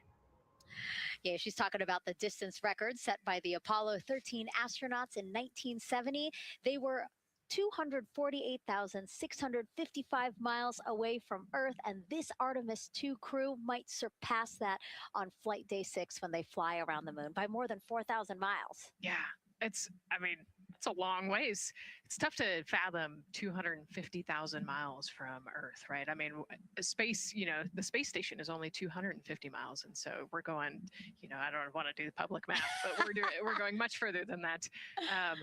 But it's important, right? Because we want to get back to the moon. We want to see the surface. We want to see the far side of the moon. And the way we do that is by breaking distance records. Yeah, and the exact distance record depends on exactly when they launched, like the time, the day. So we'll learn more as we go into this 10-day mission with the Artemis II crew. But here we are, 32 minutes, 50 seconds and counting from the opening of our launch window. Feels really, really surreal here as more and more people come to gather on the press site lawn here at Kennedy Space Center. Why don't we take a look at this video that we have here? Some familiar faces who wanted to wish our Artemis II crew a safe journey. Reid, Victor, Christina, and Jeremy, you are the real deal. You're flying to the moon for all of us, and we are in awe. You're the true heroes. You are not just astronauts. You are pioneers, venturing deeper into the unknown. But you are not alone. We will be all cheering you on from planet Earth. Hey, I'm Victor Wembanyama, and I play basketball in the NBA. But I'm not only interested in shooting hoops. I'm also interested in shooting stars, dark matter, and all other types of astronomical phenomenon. And to the Artemis II astronauts who are shooting for the moon, I wish them good luck and Godspeed. Hi everybody, I'm Ryan Gosling, and I play a biologist who goes to space to save the planet in the film Project Hail Mary. But the Artemis II astronauts are going to space for real, and they will travel farther from Earth than any humans in history. Sending all our best wishes to the Artemis II crew. I just want to say how proud I am of each of you and how inspired you make me. But it's not just about me. Your mission is going to inspire future generations of scientists, engineers, athletes, and dreamers to do something that they never thought possible. Hey, it's Roy Wood Jr., and I want to wish the Artemis II crew a happy and safe journey to the moon, well, around the moon, to go around. I know what you're doing. You got to look for a parking space. This is to go around the moon, make sure somewhere to park, and then you park journey. Good luck.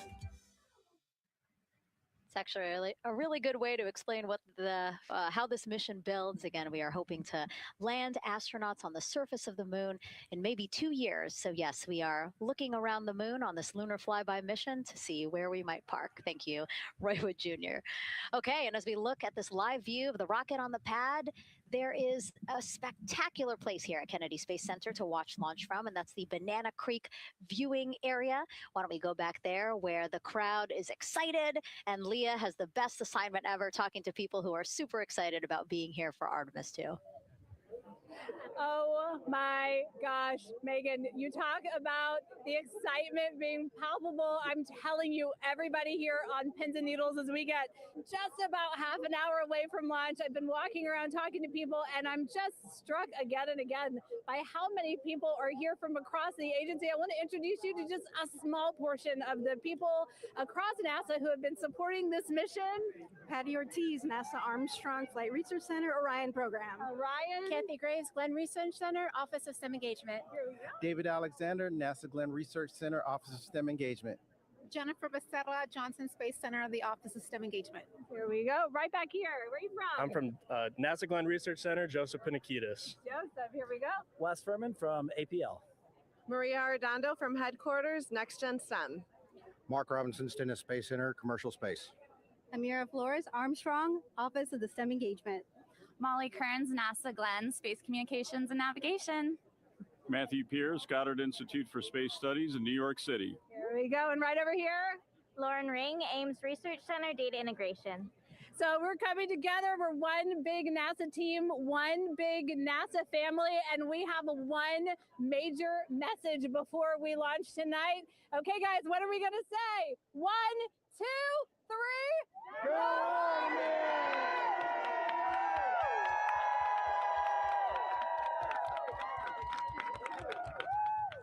Oh my gosh. Oh my gosh, that made me so emotional. That was so inspiring to see. I mean, wow. Yeah, that was great.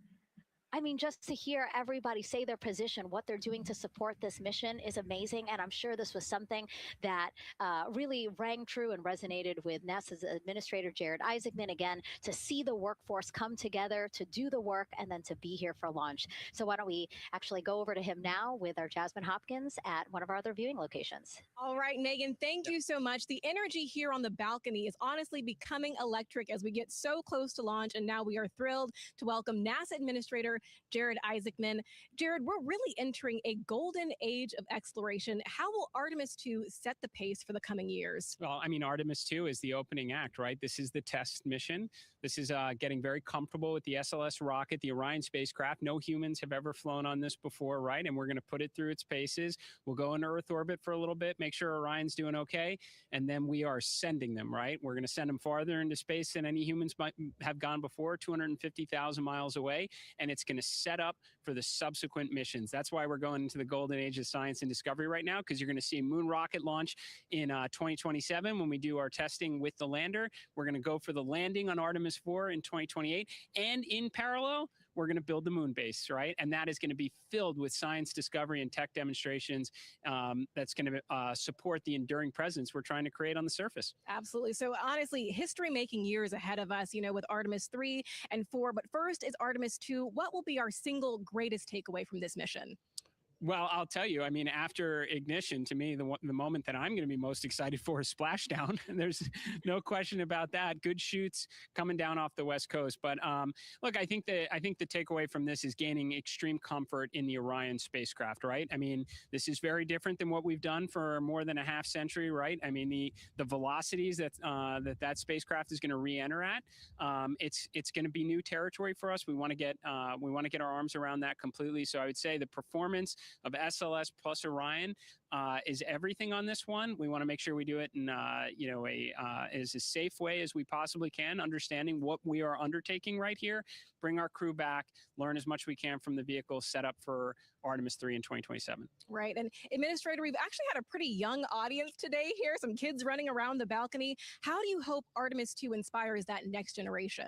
I talk about this all the time. One of our overarching KPIs that we should always be tracking is the number of people living and working in space. Well, what's another strong number 2 on that one? It's the number of kids that are dressing up as astronauts for Halloween so that they grow up, that they're inspired to want to join in this grand endeavor, whether they come work with us here at NASA or they join in industry, but they're helping humankind venture out farther, pursue all the secrets of the universe. Yeah, I think we'll see a lot of kids dressed as astronauts this year. And finally, Jared, you've really made it a personal mission to get to know the people behind the work at NASA.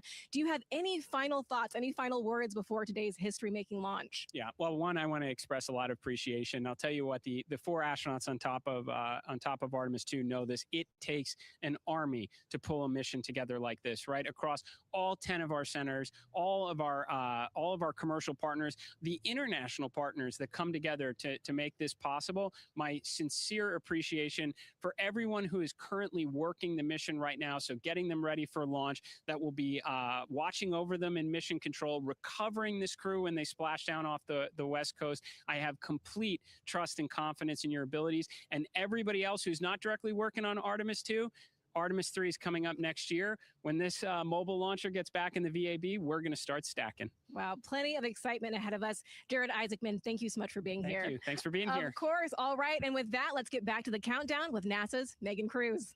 Under 25 minutes and counting from the opening of our 2-hour launch window. And take a look at all these people behind us.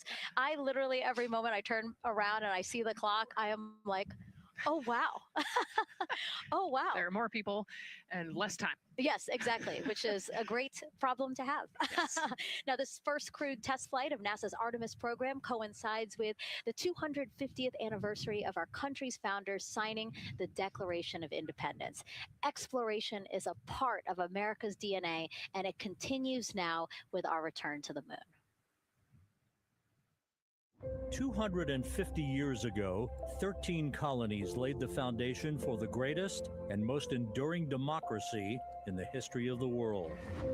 One driven by courage, faith, and freedom. From that moment, we became a nation defined not by where we stood, but by how far we were willing to go. We conquered vast frontiers, invented tools that shaped a modern world. We found light in the dark, and we rose from the earth. Faster, higher, farther. We pushed beyond the sky and into the unknown. We carried our courage into the cosmos, and we planted the American flag on the moon, the defining achievement of American superiority in space. Today, our curiosity stretches farther than ever. American robots search ancient rivers on Mars. New telescopes unfold to glimpse the first stars. And a new generation prepares to return to the moon, this time to stay. For 250 years, America has carried the light of humanity forward. But American exceptionalism isn't inherited, it's earned. Our greatness comes not only from what we've done, but what we're still determined to discover. Because in every era, across every horizon, America is at its best when it's reaching for something greater. America celebrates 250 years, and we are leading the world into the future. 22 minutes, 15 seconds and counting from Artemis 2, NASA's boldest test flight in a generation. The crew has said this often, that they hope it inspires children around the world. And recently, a group of kids here at Kennedy Space Center got a surprise of a lifetime while watching that rocket roll to the launch pad. So tell me what color it is. And who's going to be on that rocket? We're going to could make it a little bit longer. Did you see it? Okay, so everybody's looking at the rocket because it is kind of cool and impressive. One of the coolest things happening over there right now, though, is it's on top of a giant tractor. Doesn't all food come in like tubes? It's in these like little plastic bags. You have to like rehydrate it. Sushi. There's not. I haven't seen sushi in space. It's probably hard to keep that back. Did sushi mash together? My favorite part was this one little girl. She had a question. She patiently held her hand for a long time, and Christina turns to her and says, "Okay, what's your question?" She just goes, "I forgot." It was like, that's a perfect little kid moment. Wait, are you my mother's cats too, astronauts? Say that again? Never mind. It's a little hard to say. Go Artemis! These two? Yeah. There you go. I like your dabbing astronaut back there. It's just so fun to see the enthusiasm, the energy, and a little bit of chaos. 3, 2, 1. Wasn't that so cute? I love kids and their excitement and, you know, even just being real. Like, I don't remember what I was know. gonna He ask. goes, but I'm glad you're here. Now, here we are, Space Center, Houston. The crowd has exponentially grown throughout the day. We started showing you live shots from in there probably an hour ago. And now take a look at all the people there getting ready to witness history together. It's something really special to be able to witness something like this together. Yeah, you know, we've heard from celebrities and officials and kids, and, you know, it's amazing. People from all around the world came here today to Florida to watch. So it's something, it's hard to put into words, just how much support for this mission we're seeing today. And great news too. Remember, the team was tracking an issue with the launch abort system battery. They appear to have cleared that issue. So we are go for launch. Yes, it's exciting.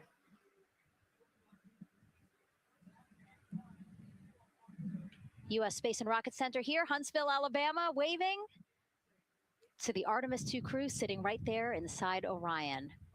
Inside of 20 minutes from the opening of our launch window, and right now we are targeting the top of that launch window, so we could be launching here in about 19 minutes, Nicole. Wow, I don't know if I expected this today. I'm excited, and, you know, I'm glad they were able to clear the problem with the battery on the LAS, and everything has gone really smoothly today. It's been great. The weather cleared up. It's a beautiful day for a launch. And so now, as we are so close to possibly launch now, just what are your final thoughts as we are about to embark on a mission back to the moon, the first time in more than 50 years? Yeah, you know, just so proud of the crew and all of the teams here on the ground that made this happen. You know, they are carrying the torch from the Apollo era into the Artemis era. And, you know, as the crew likes to say, they want to be the shoulders that the next generation. And let's see, GLS, can you help us with that, please?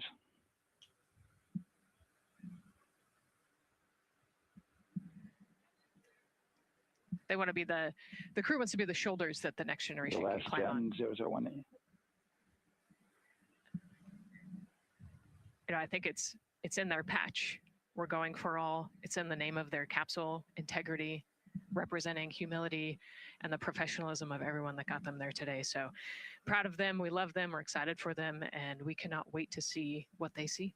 Just leveraging everything we've learned so far as an agency, taking us from Apollo now to the launch pad here, 39B, with Orion and SLS poised to again fly us into the history books.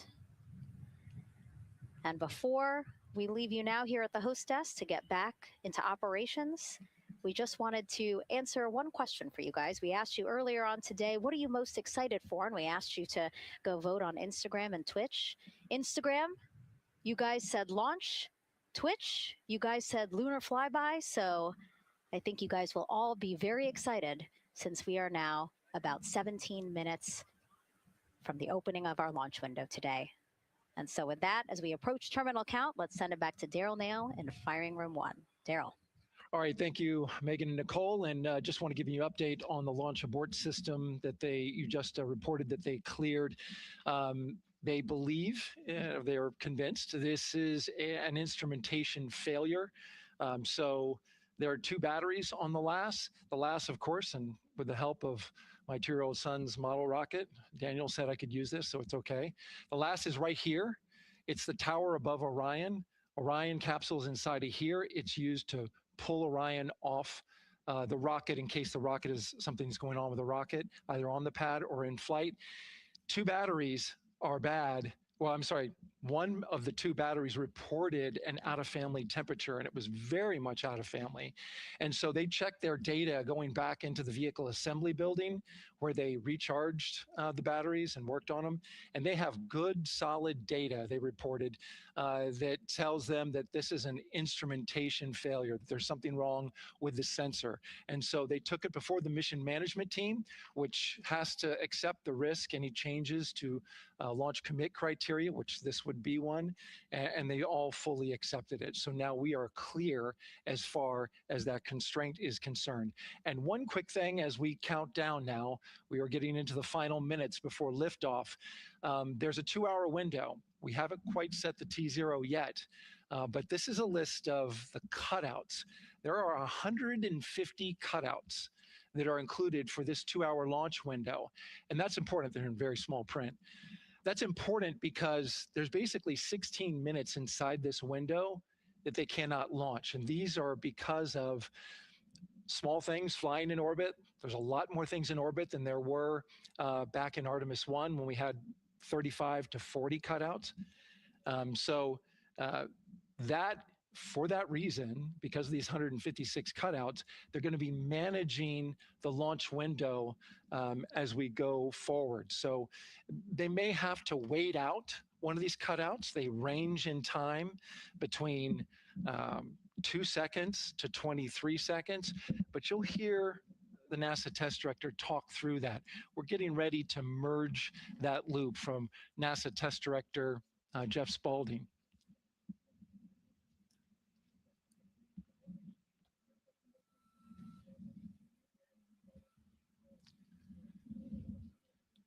And so now I'm listening to the launch team get ready to merge their operational channel.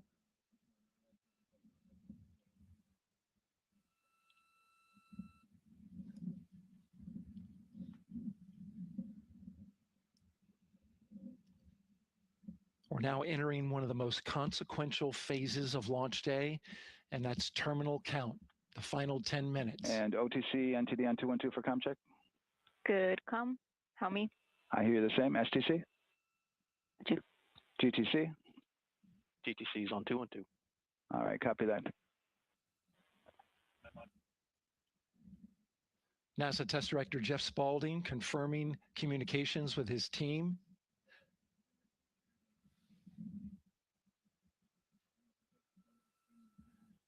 There will be 2 polls that we'll hear. One from Spaulding, the NASA test director, confirming the ground systems and the launch team are ready to proceed. At this point, we have a clear board, no constraints, but we need confirmation from each individual on the NASA test director team. So we'll hear him poll his team. The other poll that we're waiting for is the poll from Launch Director Charlie Blackwell Thompson, who will take that final status from NASA management before giving the go to come out of a hold. And you're seeing the clock count down at L-12 minutes. CCL, OTC, Orion, Earth-1. CCL. Yes, sir. Reconfigure ARS primary loop ISO valves. Copy, that's in work. And CDR, OTC, Orion, Earth-1. Go. ARS loop ISO valves are being closed at this time. Integrity copies. NGDLP. Go. Yes, I had a discussion with sea ice and with MER manager regarding the observation the sea ice had a few minutes ago. They were able to confirm with BCI photos that the condition that they observed has been there since 2025. MER manager has had a chance to review the findings, and they do not have any constraints from either a sea ice or MER manager perspective. Okay. Copy all. And Launch Director NTD, you copy? Yes, sir. I copy. That's good news. OTC CCL 212. OTC. ARS primary loop isolation valve configurations complete. Copy.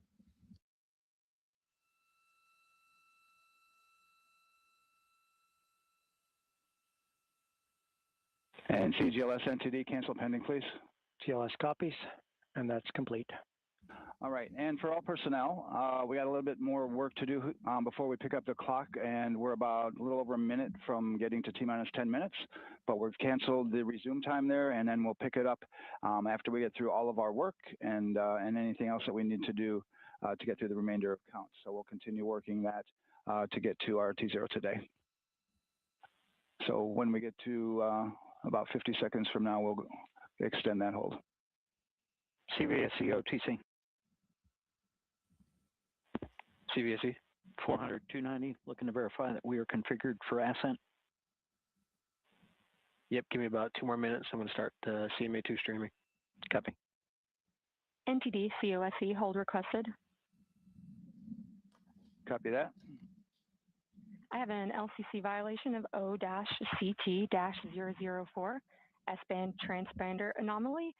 This was a transient LCC violation, so transponder 1 had a demodulated SNR estimate that went down to 2 dBm when it should have been between 10 and 13. It is now back up to 12, but we did lose that for just a moment. It does not appear that we lost our bit sync or carrier lock, which would be indicative that we lost our lock with the vehicle. So at this point, recommendation would still be go. However, we do have a pre-planned contingency procedure if we want to look at that. But again, this is transient, so we're back in a nominal range. All right, let's see, LPE NTD. Yeah, we're not seeing that hit. So I guess the question for COSE, was that less than 3 samples? Is that below our persistence? Stand by, let me look. It did look like it did persist for several seconds on mine, but let me take a look at the number of samples. Could I get a repeat on the affected LCC, please? Yes, ma'am, that's going to be O-CT-004. Thank you.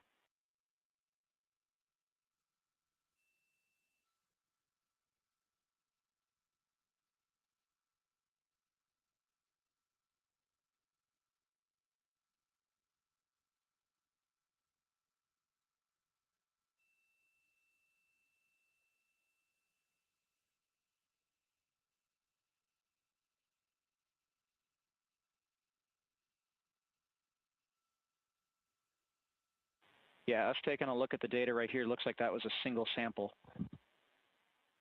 Yeah, copy that. RFTS does report that they also lost lock for about 5 seconds. So I would love to ask KUS and see if they also lost lock with the vehicle for any extended amount of period.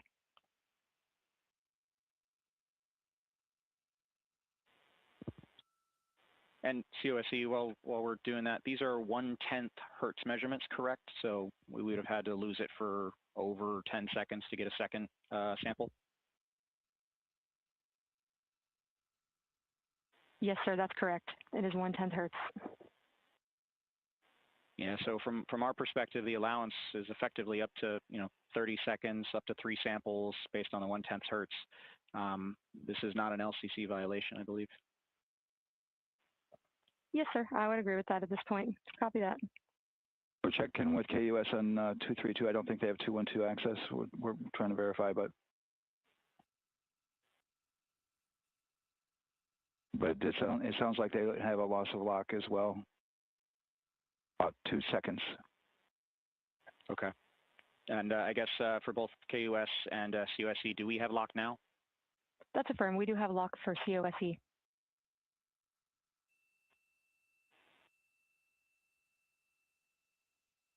Yeah, so from the integration console perspective, we did have a temporary loss there within the allowable, and per the requirement, let's go. And this is Houston Flight. We have lock and we have good telemetry here in GSE. And KUS is reported to they have good lock now. So with all of that, OSC, then are we in a go configuration per your LCC? Yes, sir. Recommendation would be go. Right. LP, you concur with that? Yes, sir. LP concurs go. And launch director? Yes, sir. Launch director concurs go. All right, and I'm going to go ahead and just verify everybody has everything else complete, Launch Director, and if we do, we'll be ready to pick up the poll at that time, unless there's something else that you're aware of. No, sir. Let's verify all our work is complete, and I would like one last check of our constraints list. All right, let's see. OTC, are you still waiting for ComConfig, or are you? That is affirmed, sir. Okay, is that your only open item? Yeah, OTC, this is CVSC. That 400 step 290 is complete. Copy. Okay, so OTC, you're complete with all of your work? That's affirmed. All right, copy that. STC? STC is complete. And GTC? GTC is complete. Okay, excellent. All right, and LPE, just want to verify we have no open constraints at this time. No open constraints. We have a clear board, sir. Okay, tracking the same here. And Launch Director, with that, we are clear and ready to pick up the launch readiness poll with your go. All right, sir, I am go for the poll. All right. And for all personnel, this is the NTD conducting the Artemis II launch readiness check. Verify ready to resume count and go for launch. OTC. TC is go. STC. STC is go. GTC. C's go. MCO. TO's go. Safety Console. The Safety Console is go. LPE. LPE's go. RTD. RTD's go. Houston Flight. Houston Flight is go. ROC. Rock is go. And CDR. Crew is go. Copy that. Thank you, Reid. And Launch Director, NTD, our launch team is ready to proceed at this time. All right, NTD, I copy all. At this time, I'll perform my poll. Attention on the net. This is the Launch Director performing the final poll for launch, verifying no constraints, and go for launch. EGS, Program Chief Engineer. Artemis Chief Engineers are go. Copy, thank you. EGS, Chief Safety Officer. The Artemis CSOs are go. Copy, thank you. Range Weather. Launch weather is go. Thank you, LWO. And Artemis MMT Chair. MMT's go. Thank you, John. And Integrity Launch Director. Good to hear your voice, Charlie. PLT. Thank you, Charlie. This is Victor. We are going for our families. MS1. This is Christina. We are going for our teammates. MS2. This is Jeremy. We are going for all humanity. All right, Charlie, your Artemis II crew is go for launch. Full send. I copy that. Reid, Victor, Christina, and Jeremy. On this historic mission, you take with you the heart of this Artemis team, the daring spirit of the American people and our partners across the globe, and the hopes and dreams of a new generation. Good luck. Godspeed, Artemis II. Let's go.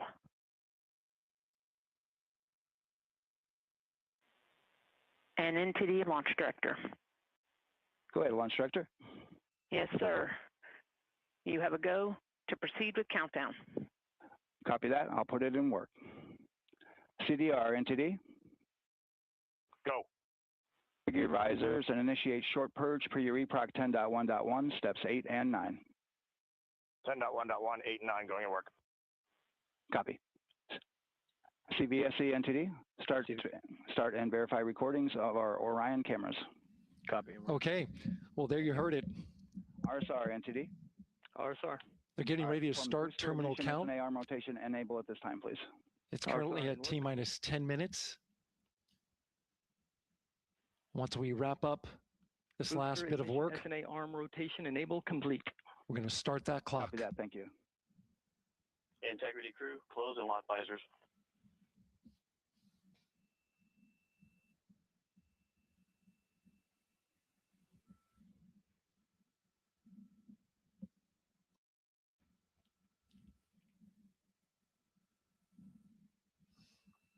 You heard an issue, worked in real time with telemetry lock on the Orion.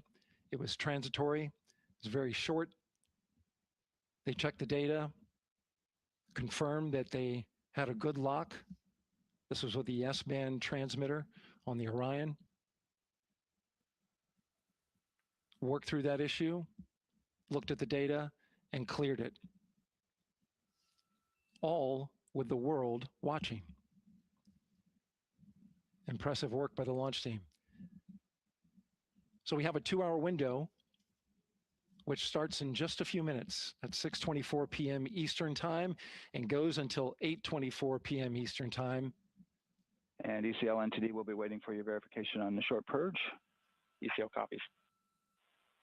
And for all personnel, once we get that short purge verification, we'll verify that we are clear to go, and then we'll proceed with the terminal count.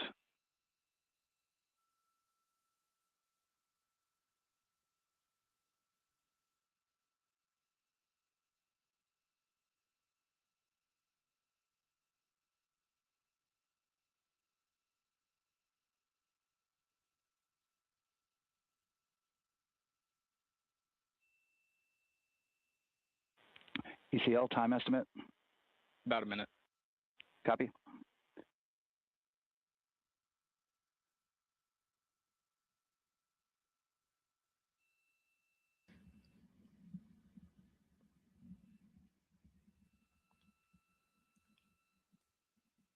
So we're going into the launch window, but not by much, it looks like.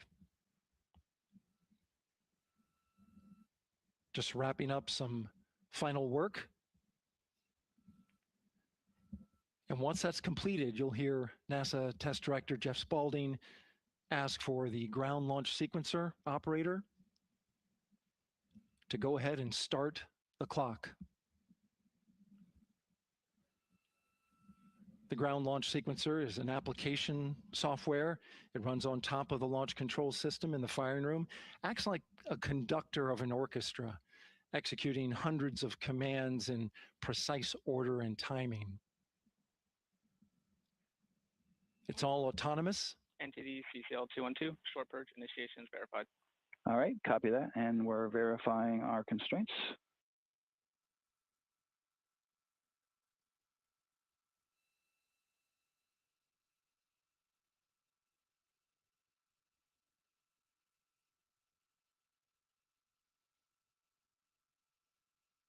All right, and we're clear from cutouts.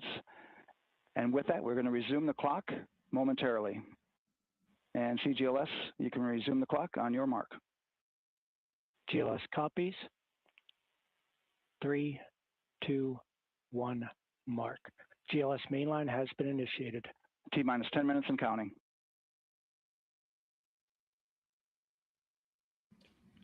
And that begins terminal count. Our new T0 is 6:35 p.m. Eastern Time.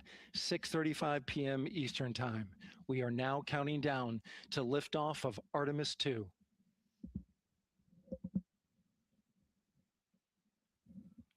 From now on, you're going to hear two voices on the loops. If everything goes nominally, NASA Test Director Jeff Spaulding, who's directly managing the launch team, and Alex Bendelos, the GLS operator who closely monitors the software. He has the ability to stop and restart the countdown.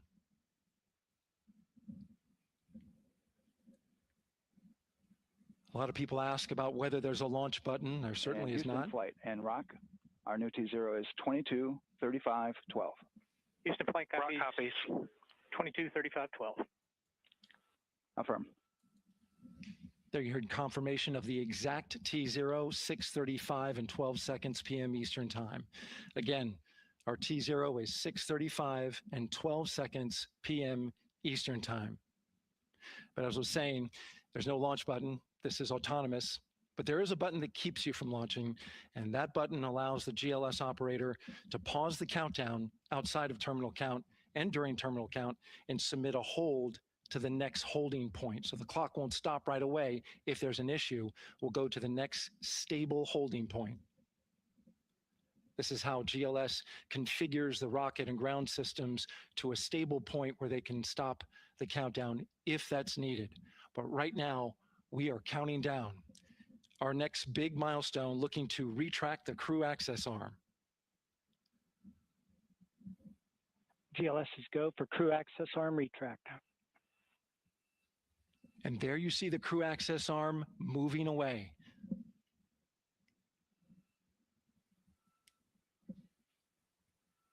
That's the path that the astronauts took to ingress into the rocket.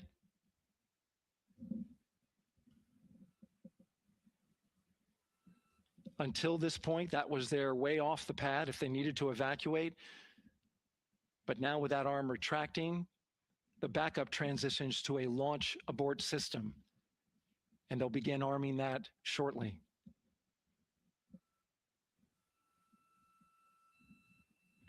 Of course, the launch abort system, great shot there of the crew access arm retracting away.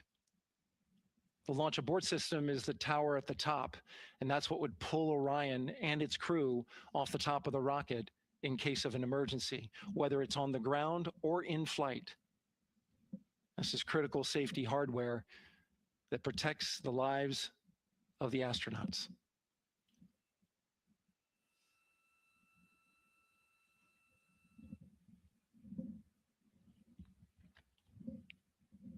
Starting at T-minus 6 minutes, the GLS will start bringing that and other high energy systems online, starting with core stage pressurization.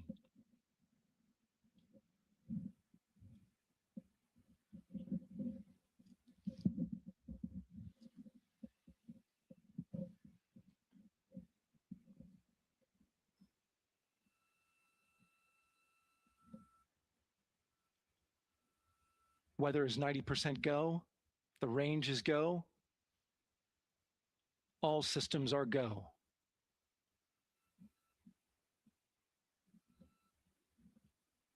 GLS is go for core stage tank pressurization. That means the replenish valve for the liquid hydrogen tank has now closed, and that tank is beginning to pressurize to flight levels because that hydrogen is naturally boiling inside the tank. We'll get the liquid oxygen tank a little later in the count. Now the team is waiting for verification that, if needed, the Artemis II crew could use the launch abort system to pull Orion safely off the top of the rocket in an emergency. Let's listen in for that call. GLS verifies last capability available.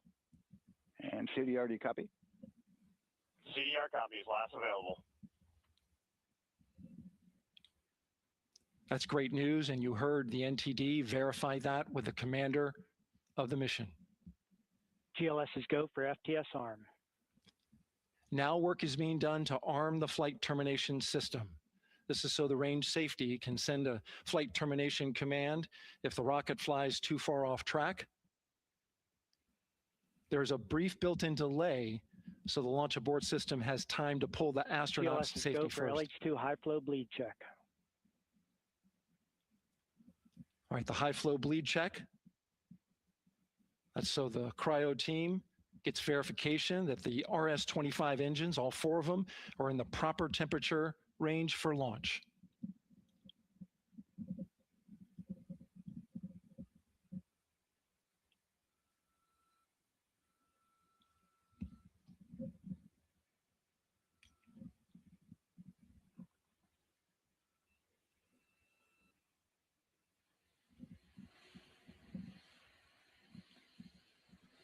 GLS is go for core stage APU start. Core stage APUs start. Those are auxiliary power units, high-speed turbines, which provide pressure to hydraulic pumps that steer the RS-25 engines. We're going to see a gimbal test a little later at T-minus 2 minutes and 30 seconds. This is what allows that to happen.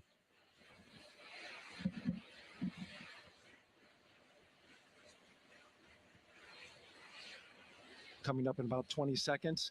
We're listening for go for purge sequence 4. That's a helium purge of the 4 core stage engines downstream of the propellant valve.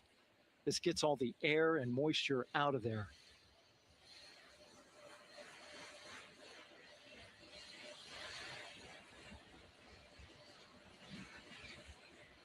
GLS is go for purge sequence 4. Moving through the milestones. All is looking good.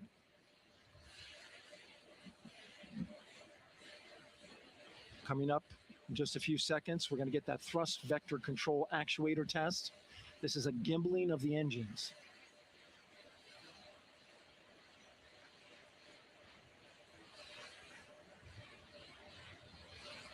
There are the 4 RS-25s, 3 of them Shuttle Heritage, 1 of them built from shuttle parts. And there you see them moving.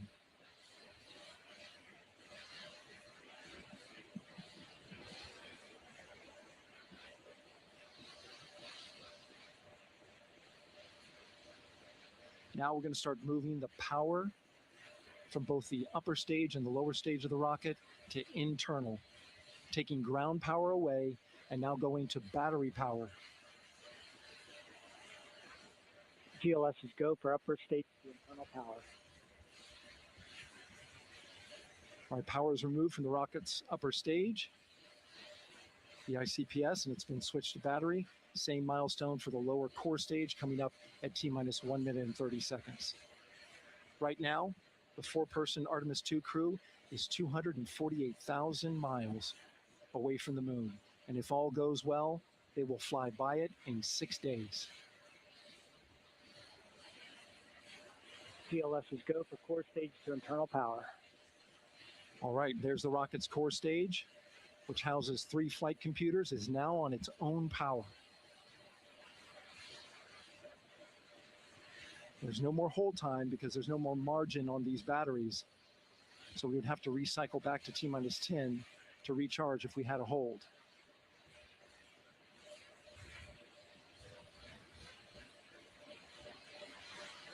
One minute.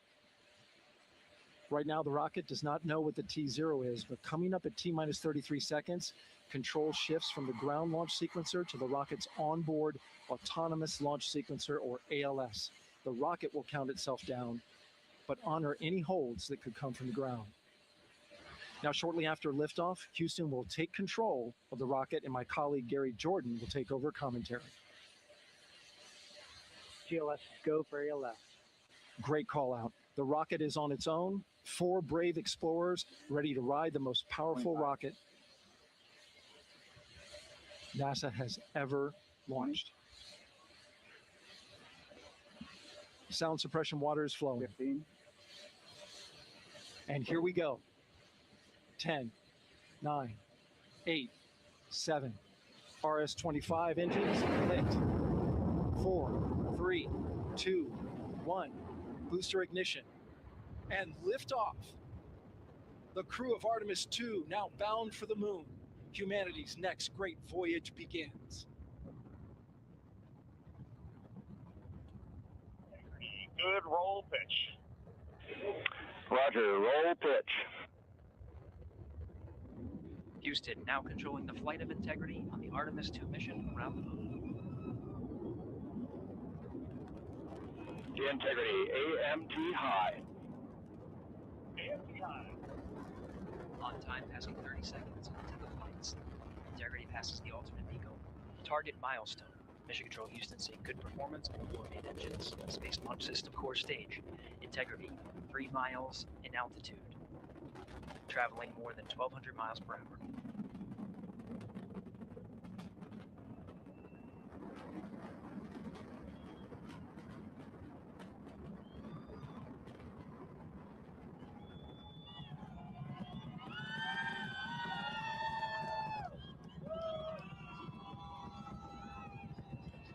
Mission elapsed time, passing 1 minute, approaching max Q.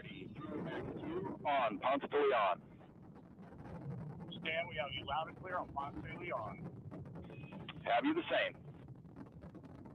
Communication signal transfer confirmed as Integrity and its crew go supersonic. Approaching 90 seconds into the Artemis II mission. Integrity is 14 miles in altitude, 8 miles downrange, traveling more than 2,600 miles per hour.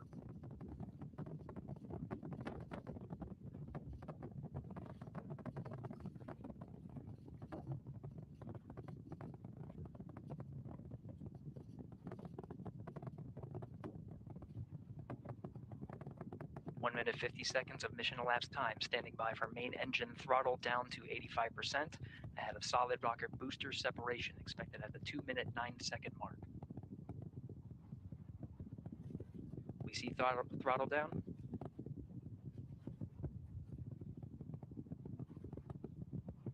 Confirmed separation. Main engines throttling up, guidance converged.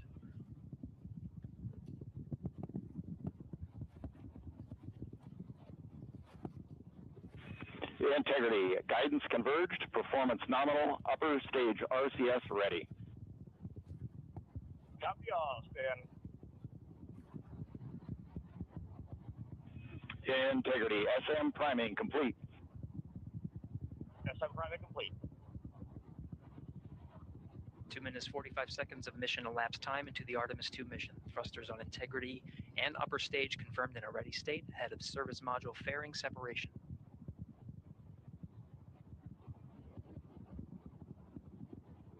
Minutes into the flight. Integrity 49 miles in altitude, 78 miles downrange, now passing 5,000 miles per hour.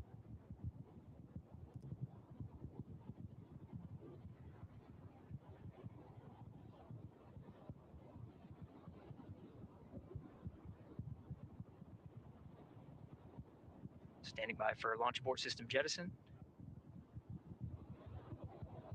Houston Integrity, good last jettison, great view. Copy jettison, Team Eco 8+02. We see the same on board, Stan.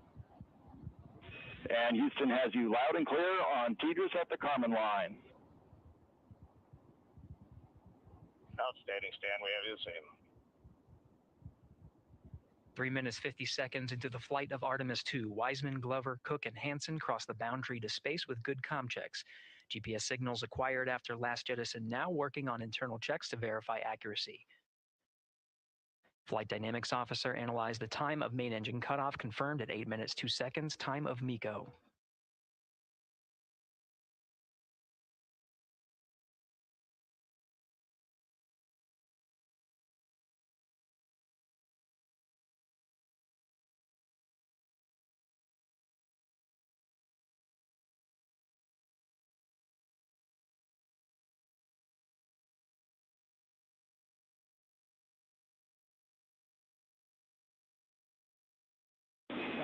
Integrity, GPS processing.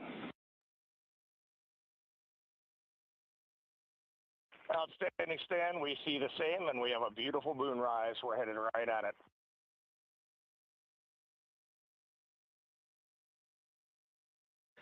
Approaching 5 minutes into the flight, Commander Reid Wiseman confirms he has visuals of his destination. GPS guidance, navigation, and control software finishes internal checks and sends to navigation channels. Integrity, 3 engine press. 3 engine press. On time, now passing 5 minutes 20 seconds of mission elapsed time into the Artemis II mission. At this point, 3 good main engines are all that's needed to carry Integrity to a nominal main engine cutoff target. Though at this time, we're seeing 4 good engines here in Mission Control Houston. Integrity, 75 miles in altitude, 330 miles downrange, approaching 10,000 miles per hour.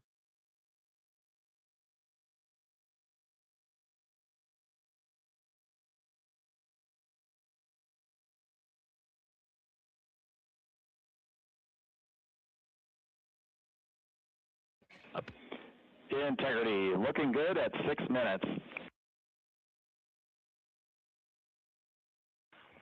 Same on board, Stan. Good trajectory and engine performance. Booster officer will soon report the shutdown plan to Flight Director Judd Friedling, expected at the 7-minute mark. Integrity, 78 miles in altitude, 460 miles downrange. Integrity, expect nominal shutdown. Integrity copies nominal shutdown.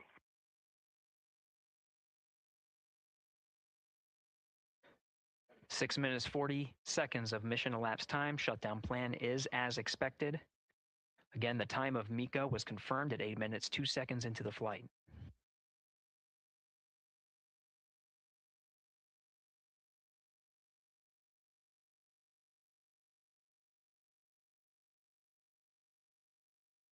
Seven minutes of mission elapsed time. Throttling down as we approach the abort once around option. Milestone at the 7-minute 30-second mark. Now 84 miles in altitude, 650 miles downrange, traveling more than 15,000 miles per hour. Integrity, AOA open. AOA open. The window is now open for an abort once around option that would target splashdown in the Pacific Ocean. Still following nominal ascent at this time.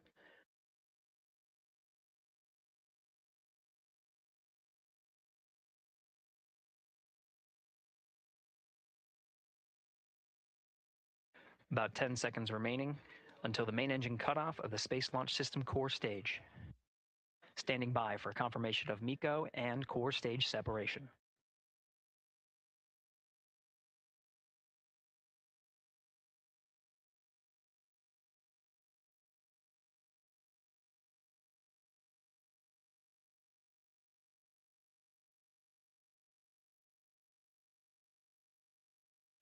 Integrity and nominal MECO, core stage separated.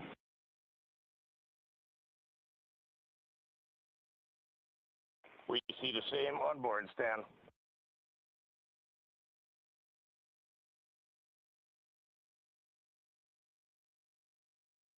Eight minutes, 40 seconds into the flight, we have a nominal main engine cutoff heading in the right trajectory on the way to swing around the moon.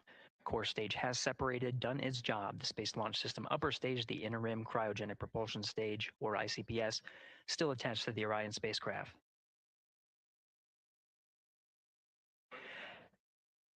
Nine minutes of mission elapsed time. Integrity crew of Reid Wiseman, Victor Glover, Christina Koch, and Jeremy Hansen now in orbit around the Earth at the beginning of their journey to the moon.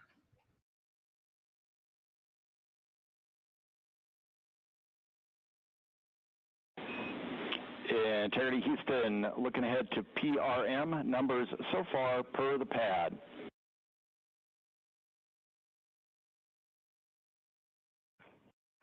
Copy that, Stan. Numbers for the pad.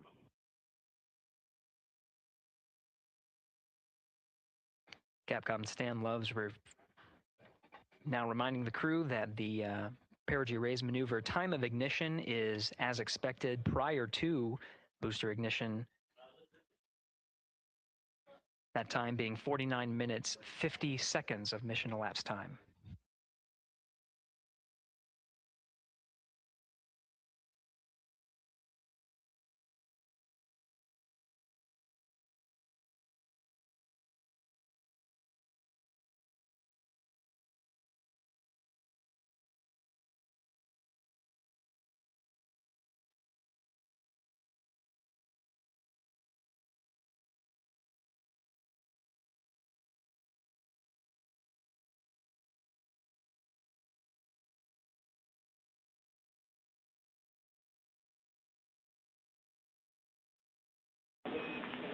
Integrity, good. NEDS deploy.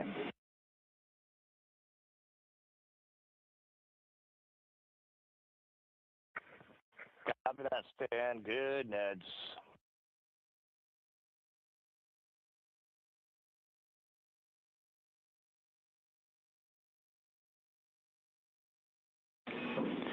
And Integrity Houston for PWD setup. Just a reminder, halfway open on the secondary. We copy that, Stan. Halfway open.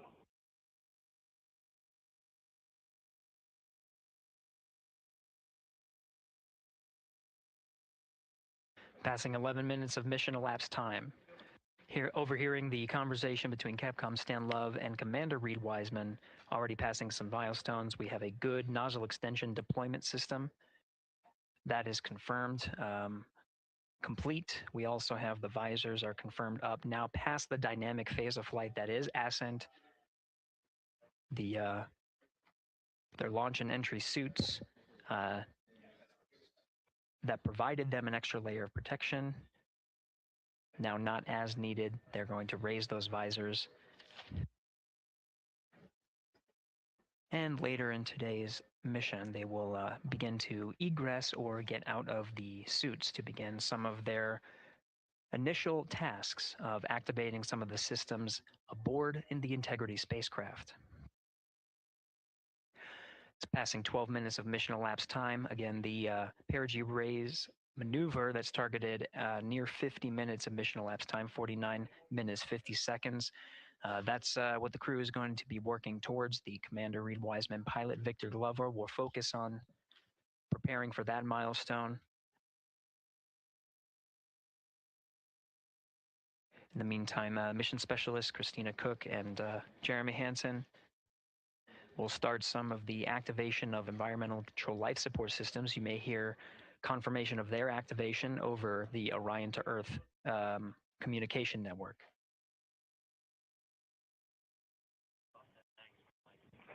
Houston, C3 aux power back in auto. Copy C3 aux, and we're 2 minutes to maneuver.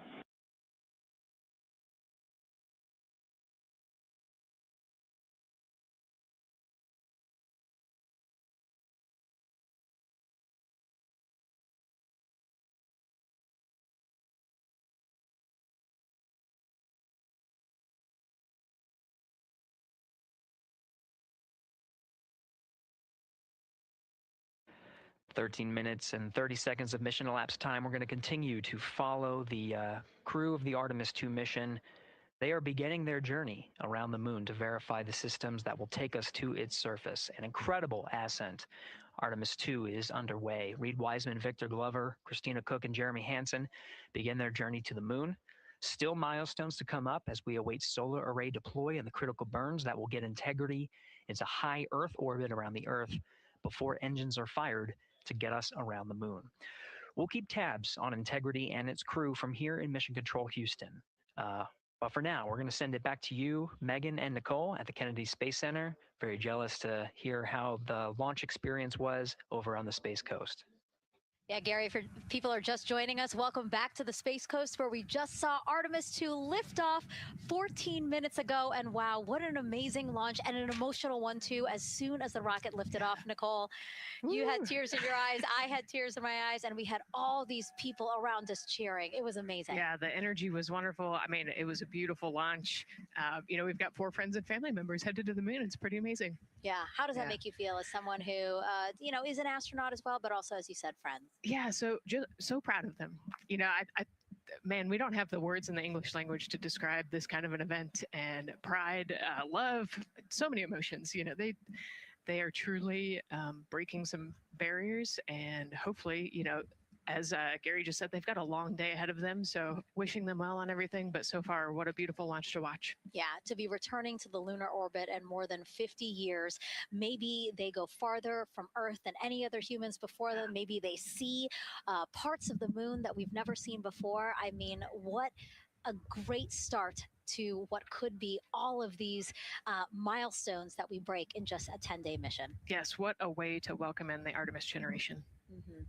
Yeah, how do you feel? I mean, we saw some beautiful shots we were covering of course, the rocket, of course, the Earth falling away as we continued up into our ascent, but also some of those crowd shots where we saw young and old, just emotional, overcome by this history-making moment. Man, we are going back to the moon for all, and we saw that today. We saw that in all the crowds. And yeah, you guys just saw that view, the sunrise or sunset, I guess. They just made it over the crest of the Earth, and you could see the sun peeking over. One of my favorite views from space, and I can't imagine what they're looking at now, and I can't wait to see what they're looking at in about 5 or 6 days. Yeah, and you know, I know a lot of people are like, you know what, I'm surprised this launched on the first try, because we know, like any little thing, we have to be keeping safety in mind, and we want to make sure we're ready to go. But we were ready to go, and I think it surprised a lot of people. What a wonderful surprise on this Wednesday evening. It did, you know, and it kind of surprised me as well. But you know, it's just a testament to the team here that has been working so hard on Artemis. You know, Artemis 1, we learned a ton of lessons. We learned a ton from the wet dress for Artemis 2. We were able to go in, fix those things. We even had a couple mishaps today, not mishaps, but a couple, you know, anomalies today that the team creatively came up with solutions for. It's just a testament to the teamwork that gets us to the moon. And so we can continue to watch Christina, Reid, Victor, and Jeremy on their way now to the moon in Earth's orbit and awaiting the next in-flight milestones, deploying Orion's solar arrays. So why don't we get back in with the mission control and Gary.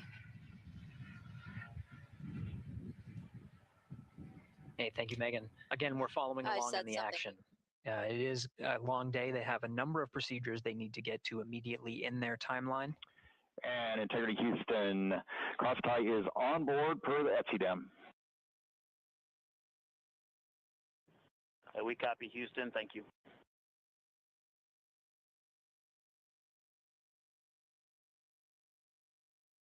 Crosstie referring to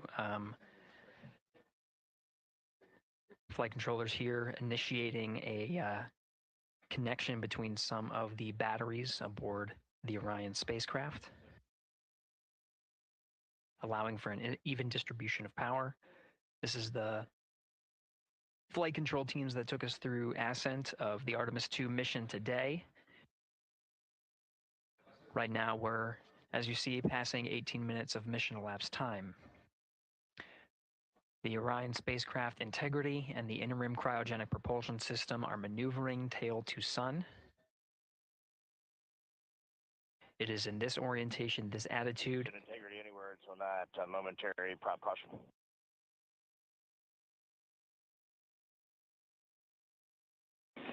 And Reid, no action, we're looking at it.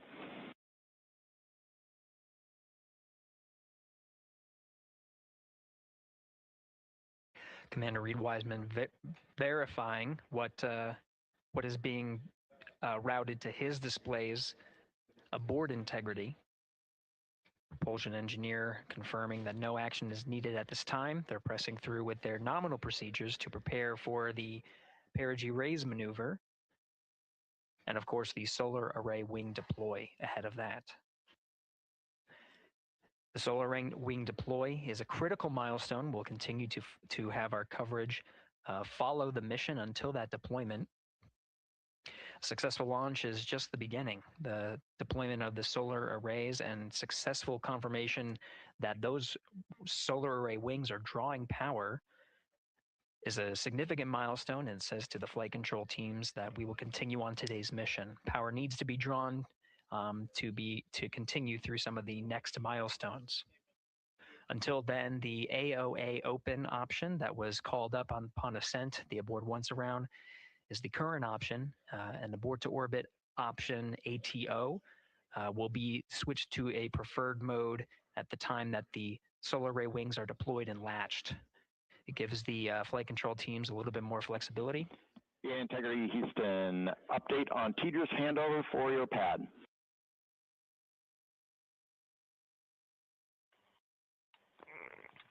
Give us just 1 minute. And Stan, you can read it. Ike is ready to copy. Roger. TDRS handover east to west expected 1 second earlier at 5:1 minutes 26 seconds.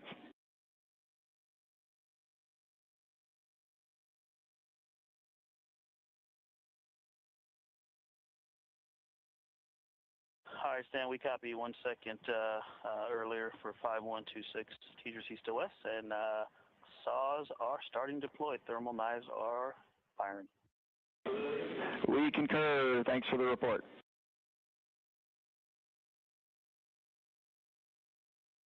Read back of the reports that you just heard on the Orion to Earth network.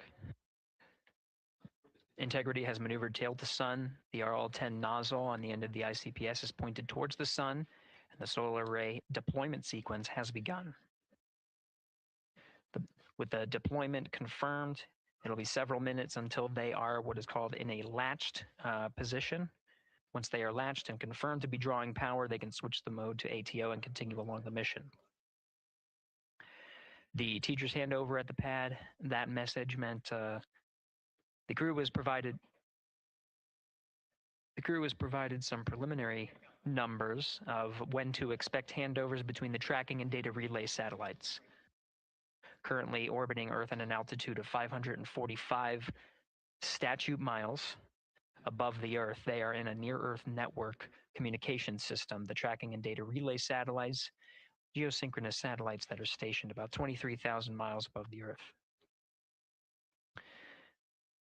After the apogee rays burn, that occurs later today, the burn itself will put them in an altitude that surpasses the range of the tracking and data relay satellites, and they will transition to the deep space network today.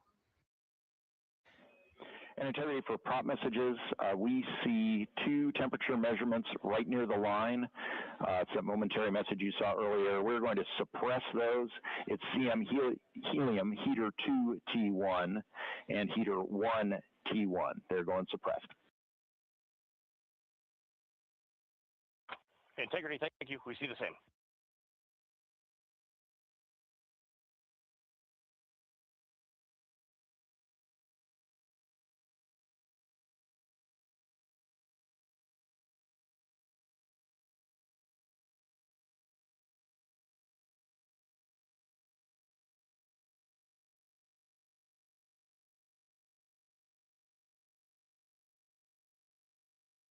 This is Mission Control Houston, passing 23 minutes of mission elapsed time into the Artemis II mission.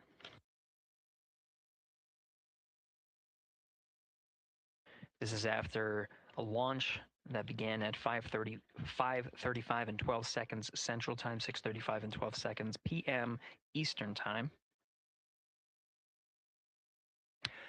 Right now, the orientation you're seeing from our arrow visualization that translates some of the telemetry that we're getting from the spacecraft and puts it into a model so you can follow along on some of the milestones that we are following here. The RL-10 nozzle that you see at the left end of your screen, though it is currently not firing, that nozzle is pointed towards the sun, and the solar arrays are currently deploying. From this visualization, they look fully stowed in a position. Integrity, we are happy to report that Jeremy has the O2 sensors on. Copy O2 sensors.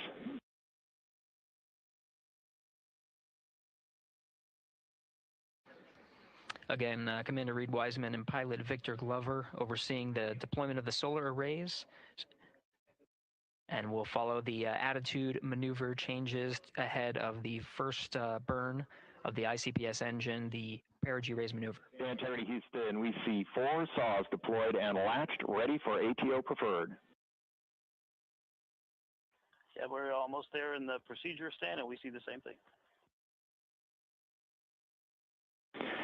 And Integrity Houston, we are seeing a 7-second miscompare between the MET on Orion and ICPS.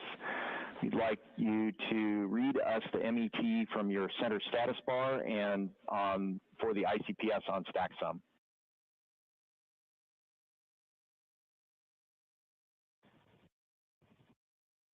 And Stan, we see a absolutely precise alignment. MET 25, 14, 15, 16, precisely aligned with ICPS MET. Copy, thank you for that. We'll investigate a ground issue.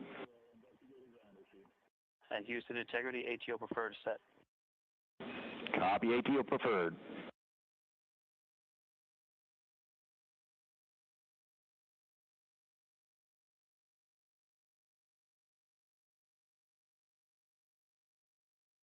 This is Mission Control Houston, 25 minutes, 45 seconds into the flight of Artemis II. We have confirmation that all 4 solar array wings are deployed and latched.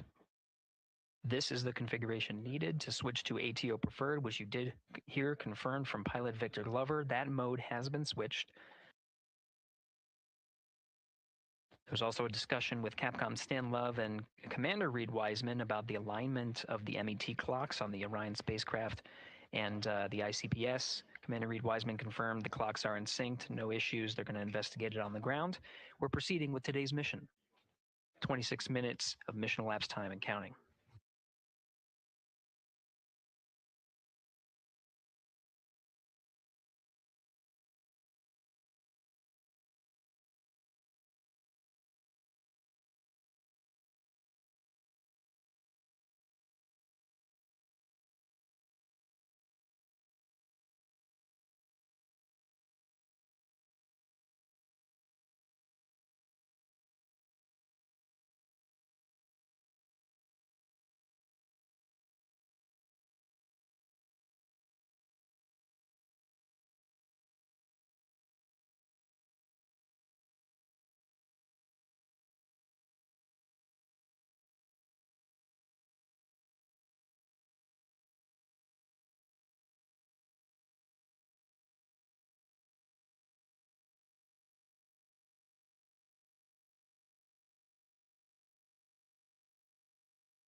This is Mission Control Houston. We're approaching 28 minutes of mission elapsed time into the Artemis II mission.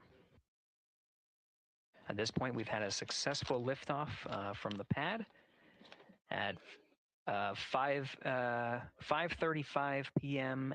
and 12 seconds p.m. Central Time, 6:35 and 12 seconds p.m. Eastern Time. We've had a good main engine cutoff, core stage separation, and a good trajectory to begin today's mission. Right now, the spacecraft has maneuvered tail to sun.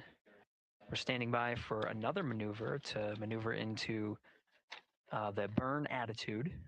This is where the RL-10 engine of the ICPS is pointed in the correct orientation for the perigee raise maneuver. We did hear confirmation that the perigee raise maneuver time of ignition has been confirmed per the pad, which means it was the predicted time prior to liftoff. Integrity for GNC, we're taking channel 1 to unfiltered and to BFS. Okay, Stan, we're watching. Go ahead.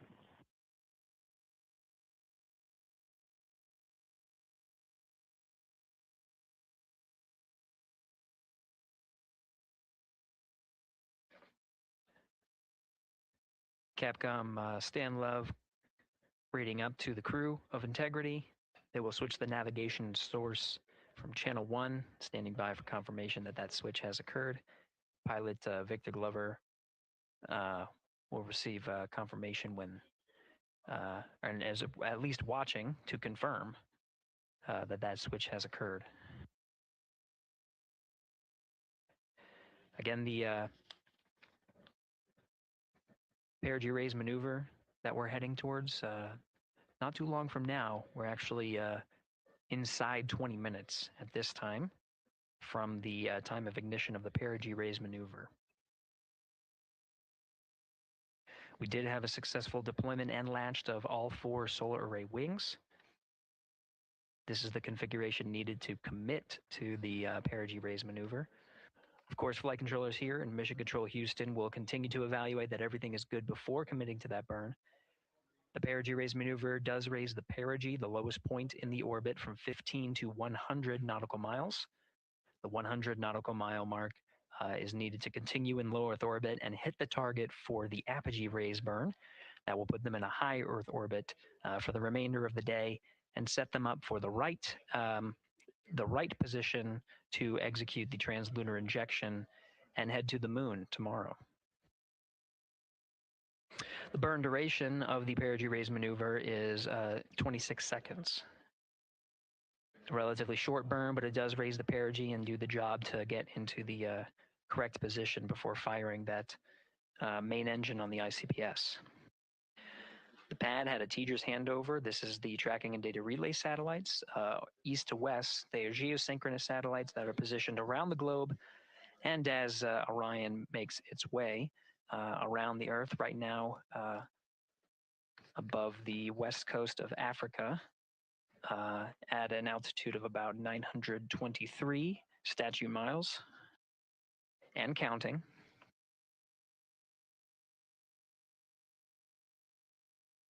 The perigee raise maneuver is not executed at the perigee. It is rather executed on the, actually closer to the apogee.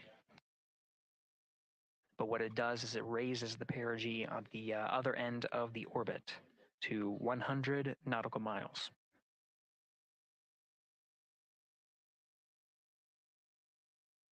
The 26-second duration burn does not conflict with the time that they've reported of the tracking and data relay satellite handover from TDRS east to west. Again, geosynchronous satellites that are used not only by Integrity today, but the International Space Station as well.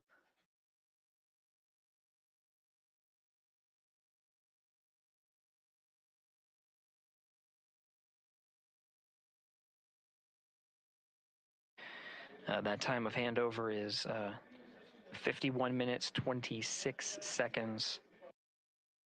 Plenty of margin before the perigee raise maneuver cutoff happens, and the trajectory is analyzed to see whether it was a good burn A good burn means that the burn was performed as expected and sets the trajectory on course for that 100 nautical mile perigee target mark.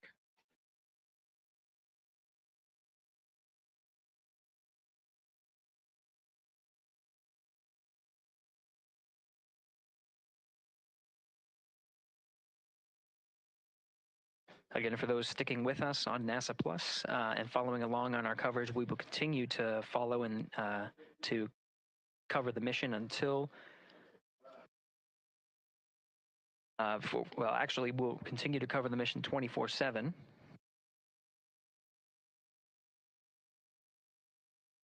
But we'll wrap up our coverage here shortly. And now that solar array wing deployment has occurred on NASA Plus and Amazon Prime. Again, we will continue coverage 24/7 at the NASA YouTube channel. For those that want to see all of the upcoming milestones, there are select times where we will be coming back to NASA Plus and other streaming platforms. You can go to nasa.gov to find the latest on when to find those activities. Given that this is an operational mission, we do want to make sure that we are maintaining transparency in the mission and providing you all the information on what's happening in space as Reid Wiseman, Victor Glover, Christina Koch, and Jeremy Hansen head on their mission around the moon.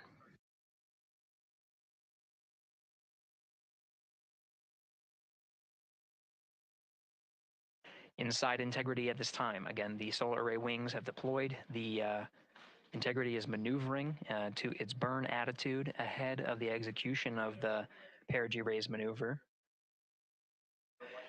Overseeing these steps is primarily done by Commander Reid Wiseman and pilot Victor Glover. Mission specialist Christina Koch and Jeremy Hansen focusing on some of the system activation inside of Orion, namely the environmental and control and life support systems. The activation and checkout of some of these critical systems are very important to continuing on the mission, making sure that those systems are in a good condition and in a reliable condition to provide the necessary environmental and control needs of the crew with humans on board through the duration of the mission that extends 10 flight days.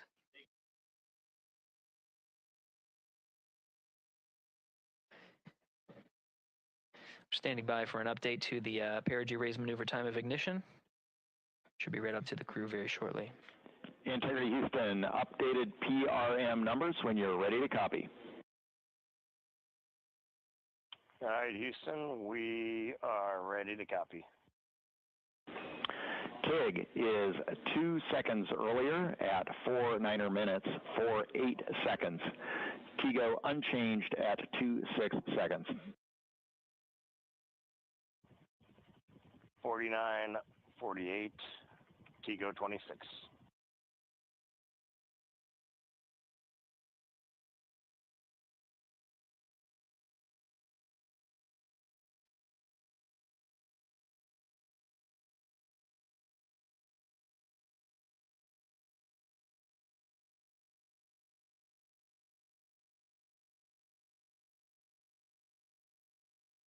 This is Mission Control Houston. With that update, we are approaching a little more than 13 minutes from the time of ignition of the perigee raise maneuver. That time updated to be 2 seconds earlier was 49 minutes, 50 seconds of mission elapsed time. We'll now move to 49 minutes, 48 seconds. The duration of the burn, that's what was referred to as the TGO, will still remain at 26 seconds, relatively short duration burn. Again, just raises the perigee of the orbit today.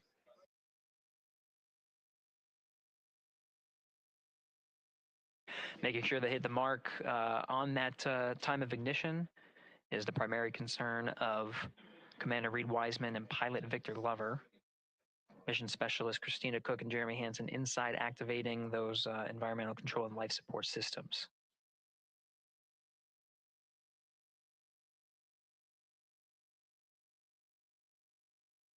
At this time, all 4 crew members are wearing the launch and entry suits. Integrity Houston, for Optimus on the PCD, we have time update instructions when you're ready.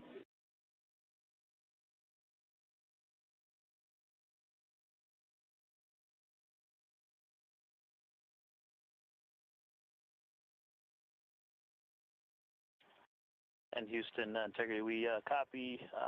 Hands are pretty busy at this time. I think we will call you back when we're ready for that. All right, that one is not urgent. 2 minutes to maneuver to PRM attitude. We are watching and concurred. 90 seconds-ish, maybe. Pilot Victor Glover confirming that that maneuver less than 2 minutes. Again, that the point of that maneuver is to point the main engine of the ICPS, the RL-10 engine, in the proper orientation to execute that 26-second burn. It needs to point in the correct position to achieve the goal of raising the perigee to 100 nautical miles.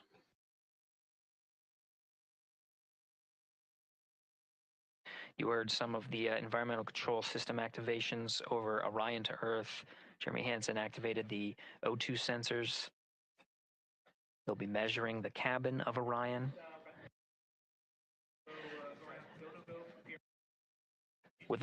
During all of the activations, here on the ground in Mission Control Houston, Flight Director Judd Freeling is doing a poll with all flight controllers in the room to see if we are in a go position to go ahead and execute the perigee raise maneuver.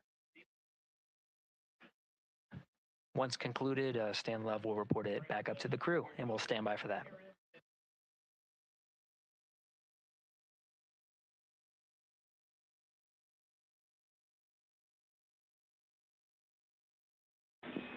Integrity Houston, MCC polls go for PRM pending attitude and saws. Okay, we copy. MCC is go. Maneuver starting.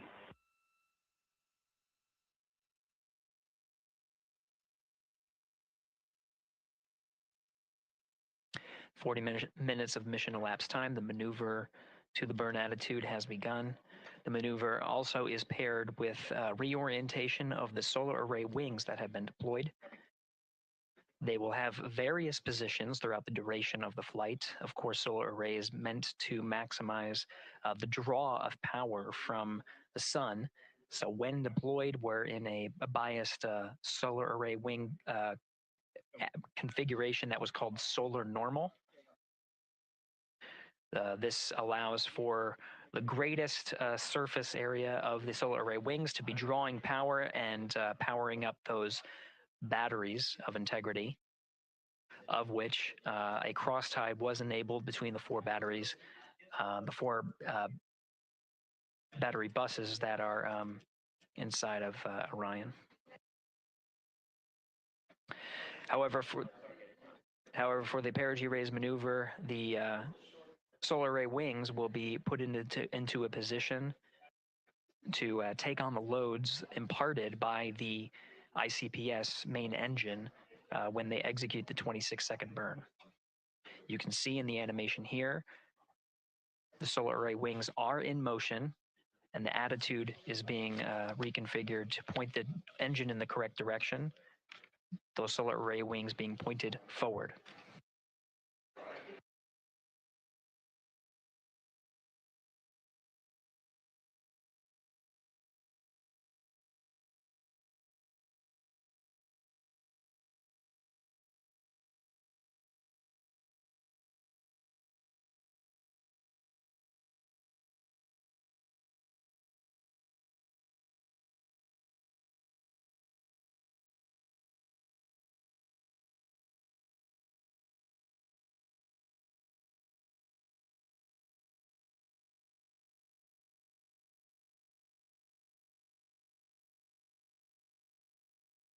You're getting a live look inside the Artemis II mission flight control room. The team you see here oversaw the ascent of our four astronauts inside Integrity, launching at 6:35 and 12 seconds p.m. Eastern Time. Now, again, this room will be occupied 24 hours a day, 7 days a week, with flight controllers shifting on 3 shifts to oversee 24/7 operations of Artemis II while in flight. We will cover that live on the NASA YouTube channel, and we'll be covering that around the clock as we begin to wrap up our coverage here on NASA Plus. Before I do want to send it over to our colleagues at the Kennedy Space Center. And to my colleagues, it was a pleasure to join the teams at the Kennedy Space Center and be a part of such a historic launch. Here in Houston, again, we're turning our attention to the mission. And for now, we'll say farewell and thank you to our colleagues there for today's launch coverage. We'll see you again soon for Splashdown. This is Mission Control Houston, sending it back over to Megan and Nicole at the host desk. Thank you, Gary. And yes, it was such a pleasure to be a part of this historic mission that started right here at Kennedy Space Center. It was such an amazing sight to be a part of. And now, as Reid, Wiseman, Victor Glover, Christina Koch, and Jeremy Hansen begin their journey, we here at the Kennedy Space Center are about to wrap our broadcasts. We'll, of course, though, have 24/7 coverage with our colleagues at Johnson Space Center starting as soon as we sign off, so don't worry. You can follow along our 4 astronauts every minute of their nearly 10-day journey to the moon and back. Nicole, I'll definitely be watching it, and I'm sure you will, too. Yes, of course. You know, they just started, right?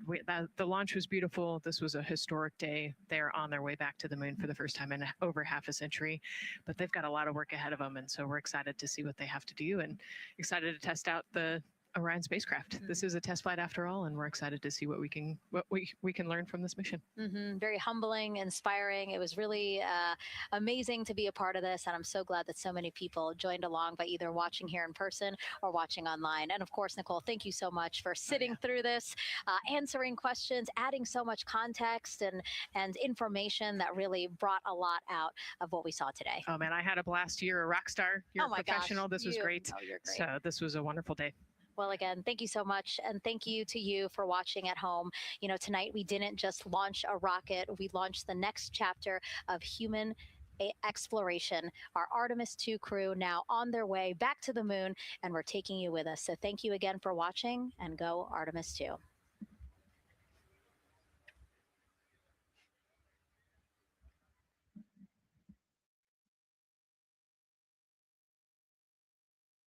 All 4 astronauts, and it appears all of them are undergoing their suit leak checks. Yes, a pre-flight tradition that we have seen with our crewed flights, the card game. The astronauts who have just left crew suit up and are now walking down a hallway. Here they are, NASA's Artemis II crew, taking their first steps outside for their historic test flight. And the 4 of them step into their astrovan. And off they go. Oh, this must feel so special to the crew to see all of these people here. Watching the crew walk across the crew access arm, getting a beautiful view. Everybody configured with their suits, so in we go. And the closeout crew has closed the launch abort system hatch. 3, 2, 1. Booster ignition. And liftoff. The crew of Artemis II now bound for the moon. Humanity's next great voyage begins.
Oh,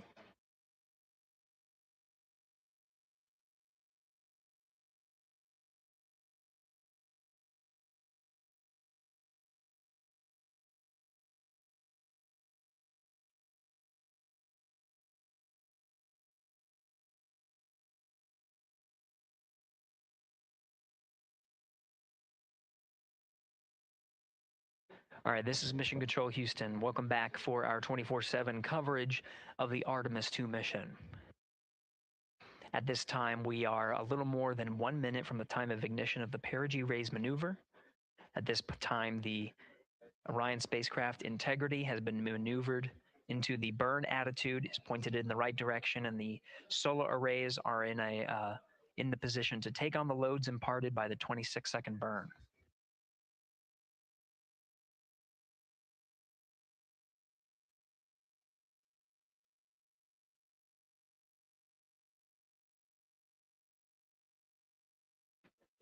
Now at 1 minute to the perigee raise maneuver. The teams here are part of the ascent team of the Artemis II mission. Now getting our first views from one of the solar array wing cameras over the tracking data relay satellites. We are in a night pass as we are about a little more than 1,300 statute miles above the Earth, just east off the coast of Madagascar. So we have, you can see the Terminator line right just west of the Philippines and the west coast of Australia, where we'll start to get some sunlight again. Now we're just seconds away from the time of ignition. We have ignition.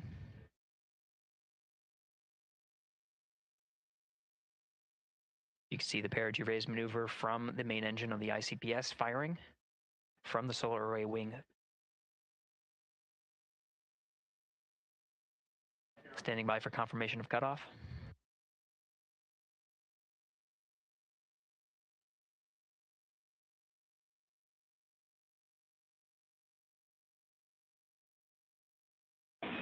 Integrity good, PRM, and 1 minute to Teeter's handover.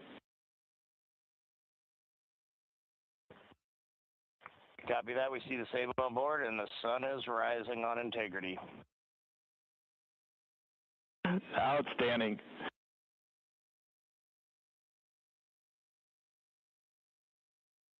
And with that, the first burn of the interim cryogenic propulsion system has been completed and put the crew on the right trajectory to get them to the moon. Houston, there are integrity for toilet setup, step 2.5. Go ahead. Yes, there was not an installed oxon inlet filter, even with empty oxone in the hose when I opened up the filter.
This is Mission Control Houston. Again, we had a good perigee raise maneuver that sets us on course to execute the next major burn, the apogee raise burn.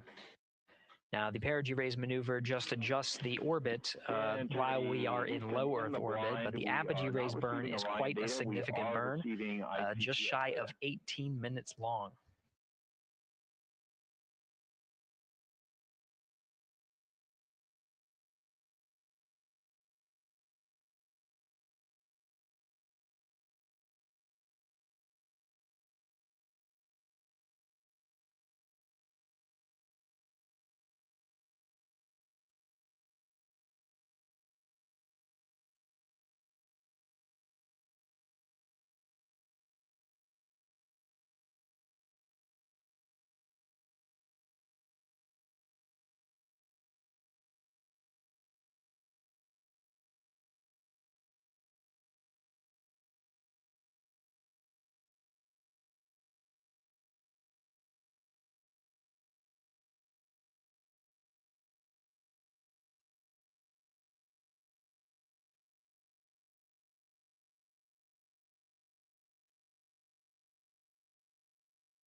Integrity Houston, on TDRS West, White Sands is receiving data.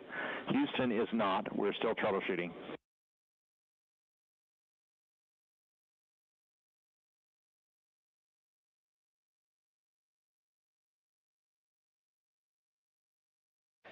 That was Capcom Stan Love, part of the Ascent team here in Mission Control Houston. We changed over to point to one of the tracking and data relay satellites at the expected time. That time was updated to 51 minutes, 26 seconds of mission elapsed time, going from TDRS East to TDRS West. Upon switching to TDRS West, Mission Control Houston, not seeing some of the data coming from Orion, coming from Integrity.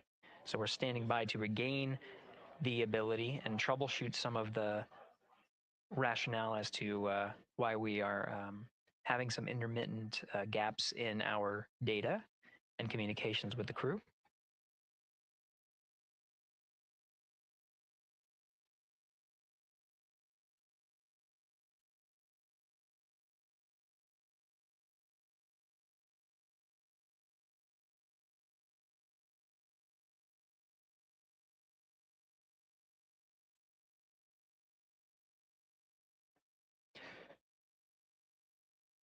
Now again, as the teams are troubleshooting. Integrity Houston in the blind. We see good solar normal maneuver. ARB TIG is expected to be 45 seconds earlier than the pad. That's 1 hour, 46 minutes, 0.9 seconds. No update to TIGO yet.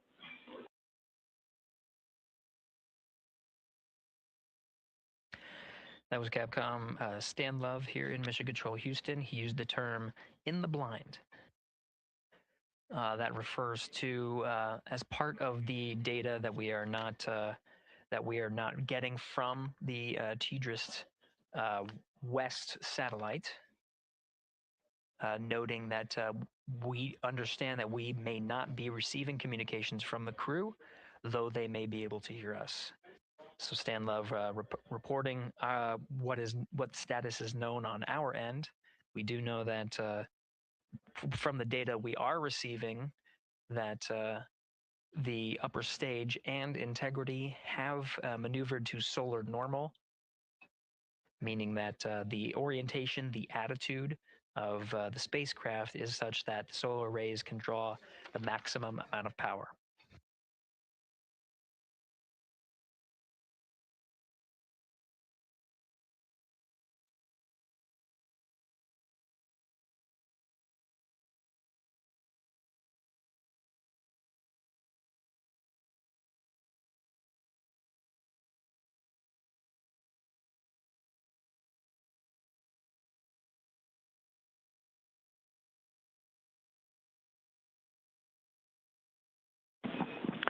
Integrity Houston in the blind for Christina.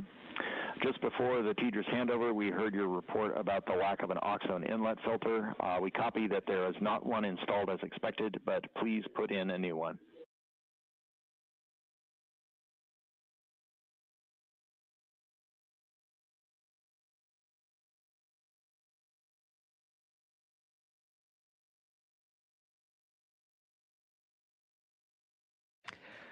Team here you see in this row of the Capcom console is NASA astronaut Stan Love, the voice that you're hearing from the teams here in Mission Control Houston up to the crew of Integrity. A Capcom voice that you'll hear throughout the mission as well. Next to Dr. Love, to his right is Jackie Mahaffey, the Chief Training Officer for the Artemis II crew, and a voice that you'll hear from here in Mission Control Houston. Flight Director Judd Freeling is to Stan Love's left. The Ascent Flight Director and leading the teams through the ascent that happened today. And to the left of Judd Freeling is Flight Director Rick Henfling, part of the entry teams here on console to oversee the ascent portion. He'll be returning to console on flight day 9 to prepare for the splashdown on a nominal timeline for flight day 10. Houston, in the blind, we're rebooting some ground equipment to try to recover the link. Expect 10 minutes.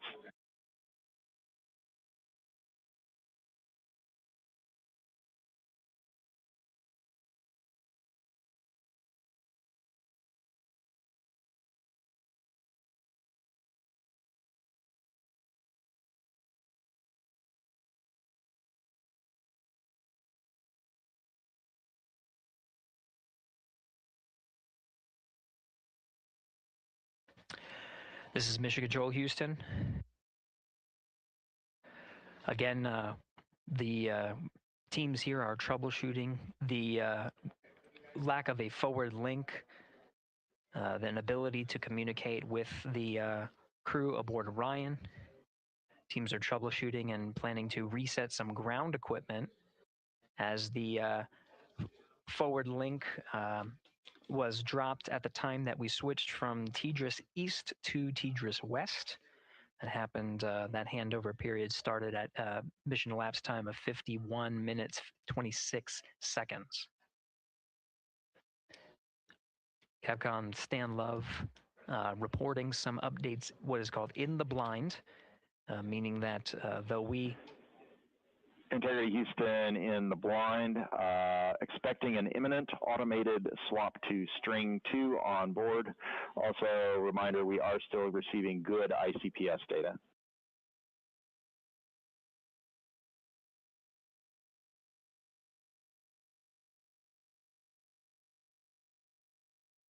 Again, Capcom Stan Love reporting to the crew in the blind, meaning there may be an ability for the crew to hear the calls from the ground. We do know that we are not able to hear any of the crew calls coming from Orion. We did just confirm that we are receiving data from the upper stage, and that allows us to understand and confirm the attitude and orientation of both spacecraft, knowing that they are at solar normal. And with the reboot, we're starting to get some data here. We'll confirm that the data we are receiving is good